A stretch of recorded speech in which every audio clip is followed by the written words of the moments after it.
Social post ਵੇਖ ਰਹੀ ਸਾਰੀ audience ਦਾ ਮੈਂ ਮਨਵੀਰ ਕੌਰ ਸਵਾਗਤ ਕਰਦੀ ਹਾਂ। ਹਰ ਸ਼ਨੀਵਾਰ ਦਾ ਖਾਸ ਪ੍ਰੋਗਰਾਮ ਰਣਜੀਤ ਸਿੰਘ ਕੁਕੀ ਗਿੱਲ ਸਰ ਦੇ ਨਾਲ ਲੈ ਕੇ ਹਾਜ਼ਰ ਹਾਂ। ਅੱਜ ਗੱਲ ਕਰਾਂਗੇ ਭਾਰਤ ਪੱਧਰ ਤੇ।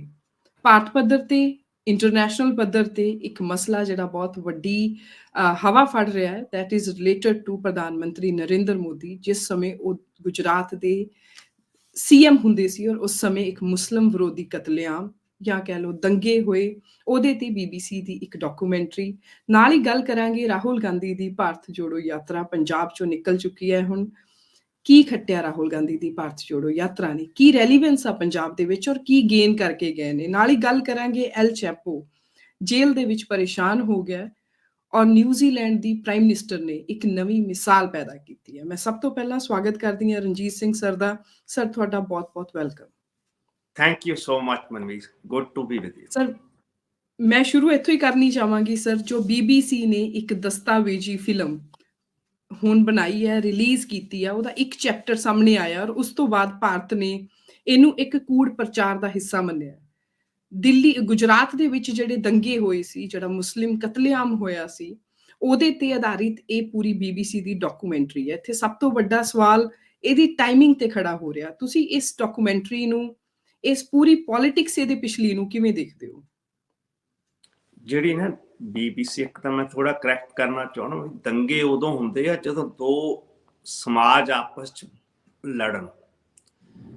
ਇਹ ਹੋਇਆ ਸੀਗਾ ਕਾਰਨੇਜ, ਕਿਉਂਕਿ ਮੁਸਲਿਮ ਕਮਿਊਨਿਟੀ ਇੱਕ ਵਿਕਟਮ ਬਣੀ ਸੀਗੀ wide spread state sponsored violence ਦੀ, ਜਿਹਦੇ ਵਿੱਚ ਉਹਨਾਂ ਦੀ ਲਾਰਜ ਸਕੇਲ ਤੇ ਕਿਲਿੰਗਸ ਹੋਈਆਂ ਨੇ, ਰੇਪਸ ਹੋਏ ਨੇ, ਮਰਡਰਸ ਹੋਏ ਨੇ, ਈਵਨ ਬੱਚਿਆਂ ਤੱਕ ਨੂੰ ਵਹਿਸ਼ਿਆਨਾ ਤਰੀਕੇ ਨਾਲ ਮਾਰਿਆ ਗਿਆ। ਉਹ ਜਿਹੜਾ ਕਤਲੇਆਮ ਹੋਇਆ ਸੀ 2002 ਫੈਬਰਰੀ 28 ਨੂੰ ਹੋਇਆ ਸੀਗਾ। ਉਹ ਗੋਧਰਾ ਦੇ ਇੱਕ ਟ੍ਰੇਨ ਇੰਸੀਡੈਂਟ ਤੋਂ ਸ਼ੁਰੂ ਹੋਇਆ ਸੀਗਾ, ਜਿੱਥੇ ਕੁਛ ਉਹਨਾਂ ਦੇ ਜਿਹੜੇ ਕਾਰ ਸੇਵਕ ਸੀਗੇ, ਟ੍ਰੇਨ ਦੇ ਵਿੱਚ ਡੱਬੇ 'ਚ ਅੱਗ ਲੱਗਣ ਕਰਕੇ ਉਹ 50 ਕੇ ਪਲੱਸ ਕਿੰਨੇ ਮਰ ਗਏ ਸੀ ਜਾਂ ਉਹ ਝੁਲਸ ਗਏ ਸੀ। ਉਸ ਤੋਂ ਬਾਅਦ ਆਵਾਜ਼ ਬਹੁਤ ਵੱਡੇ ਪੱਧਰ ਤੇ ਉੱਠੀ ਸੀ ਵੀ ਕਿਸ ਤਰ੍ਹਾਂ ਵਹਿਸ਼ਿਆਨਾ ਤਰੀਕੇ ਨਾਲ ਉੱਥੇ ਕਤਲੇਆਮ ਹੋਇਆ ਮੁਸਲਿਮ ਭਾਈਚਾਰੇ ਦਾ। ਮੁਸਲਿਮ ਜਿਹੜੀ ਪਾਪੂਲੇਸ਼ਨ ਆ ਗੁਜਰਾਤ ਵਿੱਚ ਉਹ ਤਕਰੀਬਨ 9% ਪਲੱਸ ਆ, ਪਰ ਪਿਛਲੇ ਲੰਮੇ ਸਮੇਂ ਤੋਂ ਉੱਥੇ ਕੋਈ ਵੀ MLA ਜਿਹੜਾ ਮੁਸਲਿਮ ਭਾਈਚਾਰੇ ਚੋਂ ਨਹੀਂ ਬਣਿਆ। ਵੈਸੇ ਹੀ ਨੈਸ਼ਨਲ ਲੈਵਲ ਤੇ ਵੀ ਜਿਹੜੀ ਮੁਸਲਿਮ ਪਾਰਟੀਸਪੇਸ਼ਨ ਆ ਇਨ ਇੰਡੀਅਨ ਪੋਲਿਟਿਕਸ ਉਹ ਬਹੁਤ ਮਨਿਊਟ ਆ as per there population level. ਜਿਹੜੀ ਇਹ ਡਾਕੂਮੈਂਟਰੀ ਦਾ ਸਵਾਲ ਹੈਗਾ, ਇਹ ਹੈਗੀ ਤਾਂ ਮੋਦੀ ਕੁਐਸਚਨ। ਇਹ ਜਦੋਂ ਟੋਨੀ ਬਲੇਅਰ ਗਵਰਨਮੈਂਟ ਸੀਗੀ ਐਸ ਪ੍ਰਾਈਮ ਮਿਨਿਸਟਰ ਇਨ ਯੂਨਾਈਟਿਡ ਕਿੰਗਡਮ, ਤਾਂ ਉਹਨਾਂ ਦੇ ਵੀ 3 ਨੈਸ਼ਨਲ ਜਿਹੜੇ ਸੀ ਬ੍ਰਿਟਿਸ਼, ਉਹ ਵੀ ਇਸ ਕਾਰਨੇਜ ਦੇ ਵਿੱਚ ਮਾਰੇ ਗਏ ਸੀ, ਵਿਕਟਮ ਬਣੇ ਸੀ, ਜਿਹੜੇ ਮੁਸਲਿਮ ਸੀਗੇ। ਉਦੋਂ ਬ੍ਰਿਟਿਸ਼ ਪਾਰਲੀਮੈਂਟ ਦੇ ਵਿੱਚ ਇੱਕ ਕੁਐਸਚਨ ਉੱਠਿਆ ਸੀਗਾ, it was raised house of Commons ਦੇ ਵਿੱਚ। ਇਮਰਾਨ ਹੁਸੈਨ ਨੇ, ਜੋ ਕਿ ਪਾਕਿਸਤਾਨੀ ਰੀਜਨ ਦਾ ਲਾਅ ਮੇਕਰ ਸੀਗਾ, ਉਸ ਦੇ ਬਾਅਦ Tony Blair S prime minister ਨੇ ਇੱਕ ਇਨਵੈਸਟੀਗੇਸ਼ਨ ਆਰਡਰ ਕੀਤੀ ਸੀਗੀ ਥਰੂ BBC ਦੀ। ਉਹਨਾਂ ਨੇ ਪੂਰੀ ਟੀਮ ਬਣਾਈ ਸੀਗੀ ਤੇ ਉਹਨਾਂ ਨੇ ਥੋਰੋਲੀ ਇਨਵੈਸਟੀਗੇਟ ਕਰਕੇ ਇੱਕ ਰਿਪੋਰਟ ਤਿਆਰ ਕੀਤੀ ਸੀ। ਇਹ 2 ਪਾਰਟਸ ਦੀ ਸੀਰੀਜ਼ ਹੈਗੀ ਹੈ। ਹਜੇ ਸਿਰਫ ਇੱਕ ਪਾਰਟ ਜਿਹੜਾ 59 ਮਿੰਟਸ ਪਲੱਸ ਦਾ ਹੈਗਾ, ਉਹ ਹੁਣ ਰਿਲੀਜ਼ ਹੋਇਆ। ਰਿਪੋਰਟ ਤਾਂ ਬਹੁਤ ਚਿਰ ਪਹਿਲੇ ਬਣ ਗਈ ਸੀ। ਉਸ ਰਿਪੋਰਟ ਵਿੱਚ ਇੱਕ ਰੇਅਰ ਇੰਟਰਵਿਊ ਵੀ ਹੈਗੀ ਆ, ਜਿਹੜੇ ਉਸ ਟਾਈਮ ਦੇ ਚੀਫ ਮਿਨਿਸਟਰ ਸੀਗੇ ਤੇ ਹੁਣ ਇੰਡੀਆ ਦੇ ਪ੍ਰਾਈਮ ਮਿਨਿਸਟਰ ਨੇ, ਮਿਸਟਰ ਨਰਿੰਦਰ ਮੋਦੀ। ਉਹਨਾਂ ਨਾਲ BBC ਦੀ ਰਿਪੋਰਟਰ ਨੇ ਇੰਟਰਵਿਊ ਵੀ ਕੀਤੀ ਸੀ। ਬੜੀ ਸ਼ਾਰਟ ਇੰਟਰਵਿਊ ਸੀਗੀ, ਜਿਹੜੀ ਕਿ ਅਬਰਪਟਲੀ ਕੱਟ ਆਫ ਕਰ ਲਈ ਸੀ ਫਰੋਮ ਮਿਸਟਰ ਨਰਿੰਦਰ ਮੋਦੀ, ਤੇ ਕਾਫੀ ਹਾਰਸ਼ ਆਪਸ ਚ ਐਕਸਚੇਂਜ ਹੋਈ ਸੀਗੀ ਇੰਟਰਵਿਊ ਕਰਨ ਵਾਲੀ ਦੀ ਵੀ ਤੇ ਜਿਹੜੇ ਇੰਟਰਵਿਊ ਦੇ ਰਹੇ ਸੀ ਮਿਸਟਰ ਨਰਿੰਦਰ ਮੋਦੀ। ਇਹ ਹੁਣ ਲੰਮੇ ਚਿਰ ਤੋਂ ਬਾਅਦ ਹੁਣ ਉਹ ਜਾ ਕੇ ਗਵਰਨਮੈਂਟ ਨੇ ਕਾਫੀ ਚਿਰ ਉਹਨੂੰ ਰਿਸਟ੍ਰਿਕਟ ਰੱਖਿਆ, UK ਗਵਰਨਮੈਂਟ ਨੇ, ਹੁਣ ਉਹ ਰਿਲੀਜ਼ ਹੋਈ ਹੈਗੀ ਆ। ਪਰ ਇੰਡੀਆ 'ਚ ਸਮਹਾਉ ਉਹਨਾਂ ਨੂੰ ਕਿਸੇ ਤਰ੍ਹਾਂ ਵੀ ਕਿਸੇ ਪਲੇਟਫਾਰਮ ਤੇ ਰਿਲੀਜ਼ ਨਹੀਂ ਹੋਣ ਦਿੱਤਾ ਗਿਆ। ਵਰਲਡ ਵਾਈਡ ਉਹ ਚੱਲ ਰਹੀ ਹੈਗੀ ਆ, ਮੈਂ ਵੀ ਉਹ ਦੇਖੀ ਆ। ਉਹ ਜਿਹੜੀ ਇੰਟਰਵਿਊ ਹੈਗਾ, ਬੜੀ ਡਿਟੇਲਡ ਉਹਨਾਂ ਨੇ ਡਿਸਕਸ਼ਨ ਕੀਤੀ ਆ ਕਿ ਕਿਸ ਤਰ੍ਹਾਂ ਜਿਹੜੀ ਕਾਰਨੇਜ ਹੋਈ ਸੀ, ਉਹਦੇ ਪਿੱਛੇ ਕਿਸ ਤਰ੍ਹਾਂ ਸਟੇਟ ਦੀ ਸਪਾਂਸਰਸ਼ਿਪ ਸੀਗੀ, ਕਿਸ ਤਰ੍ਹਾਂ ਪੁਲਿਸ ਆਫੀਸਰਸ ਨੂੰ as chief minister mister Narendra Modi direct ਕਰਦੇ ਆ ਕਿ ਤੁਸੀਂ ਬਿਲਕੁਲ ਸਾਇਲੈਂਟ ਆਪਣਾ ਰੋਲ ਅਦਾ ਕਰਨਾ ਹੈਗਾ। ਇਨਫੈਕਟ ਤੁਸੀਂ ਜਿਹੜਾ ਹਿੰਦੂ ਮੌਬ ਆ ਉਹਨੂੰ ਕਿਸੇ ਨਾ ਕਿਸੇ ਤਰ੍ਹਾਂ ਫੈਸਿਲੀਟੇਟ ਕਰਨਾ ਜਿਵੇਂ ਵੀ ਕਰ ਸਕੇ। ਉਹ ਜਿਹੜਾ ਇਨਸੀਡੈਂਟ ਹੋਏ ਬਹੁਤ ਮਤਲਬ ਕਿ ਹੀਨੀਅਸ ਕ੍ਰਾਈਮਸ ਹੋਏ ਸੀ, ਜਿਹੜੇ ਕਿ ਕ੍ਰਾਈਮਸ ਅਗੇਂਸਟ ਹਿਊਮੈਨਿਟੀ ਦੇ ਵਿੱਚ ਆਉਂਦੇ ਆ। ਕਿਉਂਕਿ ਜਿੱਥੇ ਵੀ ਇਸ ਤਰ੍ਹਾਂ ਦੇ ਕਿਤੇ ਸਟੇਟ ਸਪਾਂਸਰਡ ਹੋਏ ਨੇ, ਚਾਹੇ ਉਹ ਲਾਇਬੇਰੀਆ 'ਚ ਜਦੋਂ ਹੋਏ ਸੀ ਤਾਂ ਉੱਥੋਂ ਦੇ ਲੀਡਰ ਚਾਰਲਸ ਟੇਲਰ ਨੂੰ ਬਾਅਦ ਇੰਟਰਨੈਸ਼ਨਲ ਕ੍ਰਿਮੀਨਲ ਕੋਰਟ ਦਾ ਚਾਰਜਿਸ ਫੇਸ ਕਰਨੇ ਪਏ ਸੀ ਤੇ ਉਹਨੂੰ ਸਜ਼ਾ ਵੀ ਹੋਈ ਹੈ, ਸ਼ਾਇਦ ਹਜੇ ਵੀ ਉਹ ਜੇਲ੍ਹ 'ਚ ਆ। ਇਸੇ ਤਰ੍ਹਾਂ ਕੀਨੀਆ ਦੇ ਪ੍ਰੈਜ਼ੀਡੈਂਟ ਨੂੰ ਵੀ ਇਸੇ ਤਰ੍ਹਾਂ ਦੀ ਜਦੋਂ ਕੋਈ ਐਥਨਿਕ ਕਲੀਨਸਿੰਗ ਹੋਈ ਸੀਗੀ ਤਾਂ ਉਹਨਾਂ ਨੂੰ ਵੀ ਇੰਟਰਨੈਸ਼ਨਲ ਕ੍ਰਿਮੀਨਲ ਕੋਰਟ ਦਾ ਸਾਹਮਣਾ ਕਰਨਾ ਪਿਆ ਸੀ। ਪਰ ਮਿਸਟਰ ਨਰਿੰਦਰ ਮੋਦੀ ਇਸ ਕਿਸੇ ਵੀ ਘੇਰੇ ਤੋਂ ਬਾਹਰ ਰਹੇ ਨੇ, ਕਿਉਂਕਿ ਇਹਦੇ ਵਿੱਚ ਇਕਨੋਮਿਕ ਸਵਾਲ ਆ ਜਾਂਦੇ। ਇੰਡੀਆ ਇੱਕ ਬਹੁਤ ਵੱਡੀ ਮਾਰਕੀਟ ਹੈਗੀ ਆ, ਇਕਨੋਮੀ ਜਿਹੜੀ ਵਰਲਡ ਦੀ ਪੋਲਿਟਿਕਸ ਨੂੰ ਵੱਡੇ ਪੱਧਰ ਤੇ ਗਵਰਨ ਕਰਦੀ ਆ ਵੀ ਕਿਸ ਤਰ੍ਹਾਂ ਕਿਹੜੇ ਇਸ਼ੂ ਨੂੰ ਕਿਵੇਂ ਹੈਂਡਲ ਕਰਨਾ। ਉਹਦੇ ਵਿੱਚ ਇਕਨੋਮਿਕ ਫੈਕਟਰਸ ਬਹੁਤ ਵੱਡੇ ਨੇ। ਹੁਣ ਜਦੋਂ ਇਹ ਰਿਪੋਰਟ ਆਈ ਆ ਤੇ ਜਿਵੇਂ ਉਹਨਾਂ ਦੀ ਐਕਸਚੇਂਜ ਹੋਈ ਆ ਇੰਟਰਵਿਊ ਦੇ ਵਿੱਚ ਬਤੌਰ ਚੀਫ ਮਿਨਿਸਟਰ ਗੁਜਰਾਤ ਦੇ ਮਿਸਟਰ ਨਰਿੰਦਰ ਮੋਦੀ ਦੀ, ਤੇ ਉਹਨਾਂ ਨੇ ਉਸ IPS ਆਫਿਸਰ ਸੰਜੀਵ ਭੱਟ ਦੇ ਨਾਲ ਵੀ ਗੱਲ ਕੀਤੀ ਹੈਗੀ ਆ ਤੇ ਜਿਹੜੇ ਵਿਕਟਮ ਸੀਗੇ ਉਸ ਟਾਈਮ ਦੀ ਵਾਇਲੈਂਸ ਦੇ, ਉਹਨਾਂ ਦੇ ਪੱਖ ਵੀ ਉਹਨਾਂ ਨੇ ਜਾਣਨਾ ਚਾਹਿਆ। ਈਵਨ ਜਿਹੜੇ ਕਿ ਕਲਪਰੇਟ ਸੀਗੇ ਬਾਬੂ ਬਜਰੰਗੀ ਵਰਗੇ, ਉਹਨਾਂ ਨਾਲ ਵੀ ਇੰਟਰਵਿਊ ਦੇ ਉਹਨਾਂ ਨੇ ਪੱਖ ਸਾਹਮਣੇ ਲਿਆਂਦੇ ਨੇ, ਜਿਹਦੇ 'ਚ ਓਪਨਲੀ ਕਹਿ ਰਹੇ ਆ ਕਿ ਅਸੀਂ ਮੁਸਲਮਾਨ ਆਵਾਮ ਦਾ ਬੱਚੇ ਤੋਂ ਲੈ ਕੇ ਲੇਡੀਜ਼ ਤੋਂ ਲੈ ਕੇ ਸਾਨੂੰ ਉਹਨਾਂ ਨੂੰ ਮਾਰਨ ਦੇ ਵਿੱਚ, ਸਾਨੂੰ ਉਹਨਾਂ ਦਾ ਰੇਪ ਕਰਨ ਦੇ ਵਿੱਚ, ਸਮੂਹਕ ਬਲਾਤਕਾਰ, ਜਿਸ ਤਰ੍ਹਾਂ ਆਪਾਂ ਬਿਲਕਿਸ ਬਾਨੋ ਦਾ ਕੇਸ ਦੇਖਿਆ ਤੇ ਕਿਸ ਤਰ੍ਹਾਂ ਉਹਨਾਂ ਦੇ ਜਿਹੜੇ ਕਲਪਰੇਟ ਸੀਗੇ ਕਨਵਿਕਟਡ ਸੀ, ਉਹਨਾਂ ਨੂੰ ਉਹਨਾਂ ਦੀ ਜੇਲ੍ਹ ਟਰਮ ਪੂਰੀ ਹੋਣ ਤੋਂ ਪਹਿਲੇ ਛੱਡ ਦਿੱਤਾ ਗਿਆ ਤੇ ਉਹਨਾਂ ਨੂੰ ਕਿਸ ਤਰ੍ਹਾਂ ਪਬਲਿਕ ਦੇ ਵਿੱਚ ਉਹਨਾਂ ਦੀ ਰਿਹਾਈ ਦੀ ਸੈਲੀਬ੍ਰੇਸ਼ਨਸ ਕੀਤੀਆਂ ਗਈਆਂ ਨੇ। ਇਹ ਜਿਹੜੀ ਸਟੇਟ ਸਪਾਂਸਰਡ ਵਾਇਲੈਂਸ ਹੋਈ ਸੀਗੀ, ਇਹਦੇ ਵਿੱਚ ਜਿਹੜੀ ਗਿਣਤੀ ਹੈਗੀ ਆ, ਜਿਹੜੇ ਆਫੀਸ਼ੀਅਲ ਰੈਕਰਡ ਨੇ ਉਹਦੇ 'ਚ 770 ਮੁਸਲਮਾਨਾਂ ਦਾ ਆਉਂਦਾ ਕਿ ਉਹ ਵਿਕਟਮ ਬਣੇ ਤੇ ਮਤਲਬ ਕਿ ਕਿੰਨੇ 100 ਜਿਹੜੇ ਮੁਸਲਮਾਨ ਉਹ ਹਜੇ ਤੱਕ ਵੀ ਲੱਭੇ ਨਹੀਂ, ਦੇ ਆਰ ਮਿਸਿੰਗ। ਤੇ ਇਸ ਤਰ੍ਹਾਂ 250 ਦੇ ਕਰੀਬ ਉਹਨਾਂ ਨੇ ਕਿਹਾ ਸੀ ਕਿ ਹਿੰਦੂ ਵੀ ਇਸ ਵਾਇਲੈਂਸ ਦਾ ਸ਼ਿਕਾਰ ਹੋਏ ਨੇ ਤੇ ਬਾਕੀ 2500 ਦੇ ਕਰੀਬ ਇੰਜਰਡ ਹੋਏ ਨੇ। ਇਹ ਆਫੀਸ਼ੀਅਲ ਫਿਗਰਸ ਨੇ, ਬਟ ਜਿਹੜੀਆਂ ਅਨਆਫੀਸ਼ੀਅਲ ਫਿਗਰਸ ਨੇ ਉਹ 2000 ਤੋਂ 3000 ਤੱਕ ਦੱਸੇ ਕਿ ਇੰਨੇ ਮੁਸਲਮਾਨਾਂ ਦਾ ਕਤਲੇਆਮ ਹੋਇਆ। ਕਿਉਂਕਿ ਇੰਡੀਆ ਦੇ ਵਿੱਚ ਇਸ ਤਰ੍ਹਾਂ ਦੀ ਰਾਜਨੀਤੀ 1984 ਦੇ ਵਿੱਚ ਵੀ ਸਾਹਮਣੇ ਆਈ ਸੀ, ਜਦੋਂ ਸਿੱਖ ਕਾਰਨੇਜ ਹੋਇਆ ਸੀਗਾ ਦਿੱਲੀ ਤੇ 100 ਹੋਰ ਸਿਟੀਜ਼ ਦੇ ਵਿੱਚ all over India after the assassination of prime minister Indira Gandhi. ਪਰ ਉਸ ਚੀਜ਼ ਨੂੰ ਫਿਰ ਜਿਹੜਾ ਭਾਰਤੀ ਆਵਾਮ ਆ ਉਹਨਾਂ ਨੇ ਸੈਲੀਬ੍ਰੇਟ ਕੀਤਾ ਉਸ ਕਾਰਨੇਜ ਬਾਰੇ। ਇਹਨਾਂ ਨੇ ਇੱਕ ਬਨਾਲਟੀ ਆਫ ਈਵਲ, ਜਿਹੜਾ ਕਿ ਹਾਨਾ ਐਰਡਨਟ ਨੇ ਜਦੋਂ ਉਹਨੇ ਨਾਜ਼ੀ ਦੇ ਟਰਾਇਲਸ ਹੁੰਦੇ ਦੇਖੇ ਸੀ, ਬੀਇੰਗ ਏ ਜੂ ਇਨ ਇਜ਼ਰਾਈਲ, ਤਾਂ ਉਹਨੇ ਦੇਖਿਆ ਸੀ ਕਿ ਜਿਹੜੇ ਉਸ ਟਾਈਮ ਤੇ ਜਿਹੜੇ ਕਟਹਿਰੇ 'ਚ ਲਿਆਂਦੇ ਗਏ ਸੀ ਆਇਸ਼ਮੈਨ ਵਰਗੇ ਬੰਦੇ, ਉਹ ਕਿਸ ਤਰ੍ਹਾਂ ਸਧਾਰਨਤਾ ਦੇ ਨਾਲ ਵਿਦਆਊਟ ਐਨੀ ਕੋਈ ਇਮੋਸ਼ਨ ਆਪਣੇ ਤੇ ਲੱਗੇ ਹੋਏ ਚਾਰਜਿਸ ਨੂੰ ਫੇਸ ਕਰ ਰਹੇ ਸੀ, ਵਿਦਆਊਟ ਐਨੀ ਸੈਂਸ ਆਫ ਰਿਮੋਰਸ। ਇਹ ਜਦੋਂ ਪਹਿਲੇ 84 'ਚ ਹੋਇਆ ਤਾਂ ਇੰਡੀਅਨ ਪੋਲਿਟਿਕਸ ਨੂੰ ਰਿਵਾਰਡ ਕੀਤਾ ਗਿਆ, ਕਿਉਂਕਿ ਉਸ ਟਾਈਮ ਤੇ ਕਾਂਗਰਸ ਜਿਸ ਤਰ੍ਹਾਂ ਜਿੱਤ ਕੇ ਆਈ ਇਲੈਕਸ਼ਨਸ ਦੇ ਵਿੱਚ, ਪਾਰਲੀਮੈਂਟਰੀ ਇਲੈਕਸ਼ਨ 'ਚ 19 ਮੈਜੋਰਟੀ, ਤਾਂ ਜਵਾਹਰ ਲਾਲ ਨਹਿਰੂ ਜਦੋਂ ਪ੍ਰਾਈਮ ਮਿਨਿਸਟਰ ਸੀ ਉਹਨਾਂ ਨੂੰ ਵੀ ਆਵਾਮ ਵੱਲੋਂ ਉਦਾਂ ਦਾ ਸਮਰਥਨ ਨਹੀਂ ਸੀ ਮਿਲਿਆ। ਇਹ ਜਿਹੜੀ ਪਿਰਤ ਪਈ ਸੀਗੀ ਇਹ ਦੁਬਾਰਾ ਰੰਗ ਲੈ ਕੇ ਆਈ 2002 ਦੇ ਵਿੱਚ, ਕਿਉਂਕਿ ਉਸ ਇਸ਼ੂ ਦੇ ਨਾਲ, ਮੁਸਲਮਾਨ ਕਾਰਨੇਜ ਦੇ ਨਾਲ ਰਿਪੀਟਡਲੀ ਉਸ ਤੋਂ ਬਾਅਦ ਭਾਰਤੀ ਜਨਤਾ ਪਾਰਟੀ ਦੀ ਉੱਥੇ ਸਰਕਾਰ ਬਰਕਰਾਰ ਹੈਗੀ ਆ। ਹੁਣ ਵੀ ਅਗਸਤ ਜਿਹੜੀਆਂ ਹੁਣ ਲੇਟਲੀ ਚੋਣਾਂ ਹੋ ਕੇ ਹਟੀਆਂ ਨੇ 2 ਮਹੀਨੇ ਪਹਿਲੇ, ਉਦੋਂ ਵੀ ਵੱਡੀ ਬਹੁਮਤ ਦੇ ਨਾਲ ਭਾਰਤੀ ਜਨਤਾ ਪਾਰਟੀ ਉੱਥੇ ਵਿਕਟੋਰੀਅਸ ਰਹੀ ਆ। ਇਸ ਇਲੈਕਸ਼ਨਸ ਦੇ ਵਿੱਚ ਵੀ 2002 ਦੀ ਕਾਰਨੇਜ ਨੂੰ ਜਸਟੀਫਾਈ ਕੀਤਾ ਗਿਆ ਸੀਗਾ। ਈਵਨ ਨਾਟ ਲੈਸ ਏ ਪਰਸਨ, ਜਿਹੜੇ union home minister Amit Shah, ਉਹਨਾਂ ਨੇ ਇਸ ਦਾ ਰਿਪੀਟਡਲੀ ਜ਼ਿਕਰ ਕੀਤਾ ਸੀ ਇਸ ਵਾਇਲੈਂਸ ਦਾ। ਇਹ ਜਿਹੜੀ ਡਾਕੂਮੈਂਟਰੀ ਹੈ ਇਹਨੇ ਕਾਫੀ ਮਤਲਬ ਕਿ ਤੱਥ ਜਿਹੜੇ ਉਹ ਸਾਹਮਣੇ ਲੈ ਕੇ ਆਉਂਦੇ ਆ ਕਿ ਕਿਵੇਂ ਪਲੈਨਡ ਮਸੈਕਰ ਹੋਇਆ ਹੈਗਾ। ਪਰ ਜੀ ਇਹ ਸਰ। ਹਜੇ ਉਹਨਾਂ ਦੀ ਰਿਪੋਰਟ ਪੂਰੀ ਕੰਪਲੀਟ ਆਈ ਨਹੀਂ, ਸੈਕੰਡ ਪਾਰਟ ਹਜੇ ਰਿਲੀਜ਼ ਨਹੀਂ ਹੋਇਆ।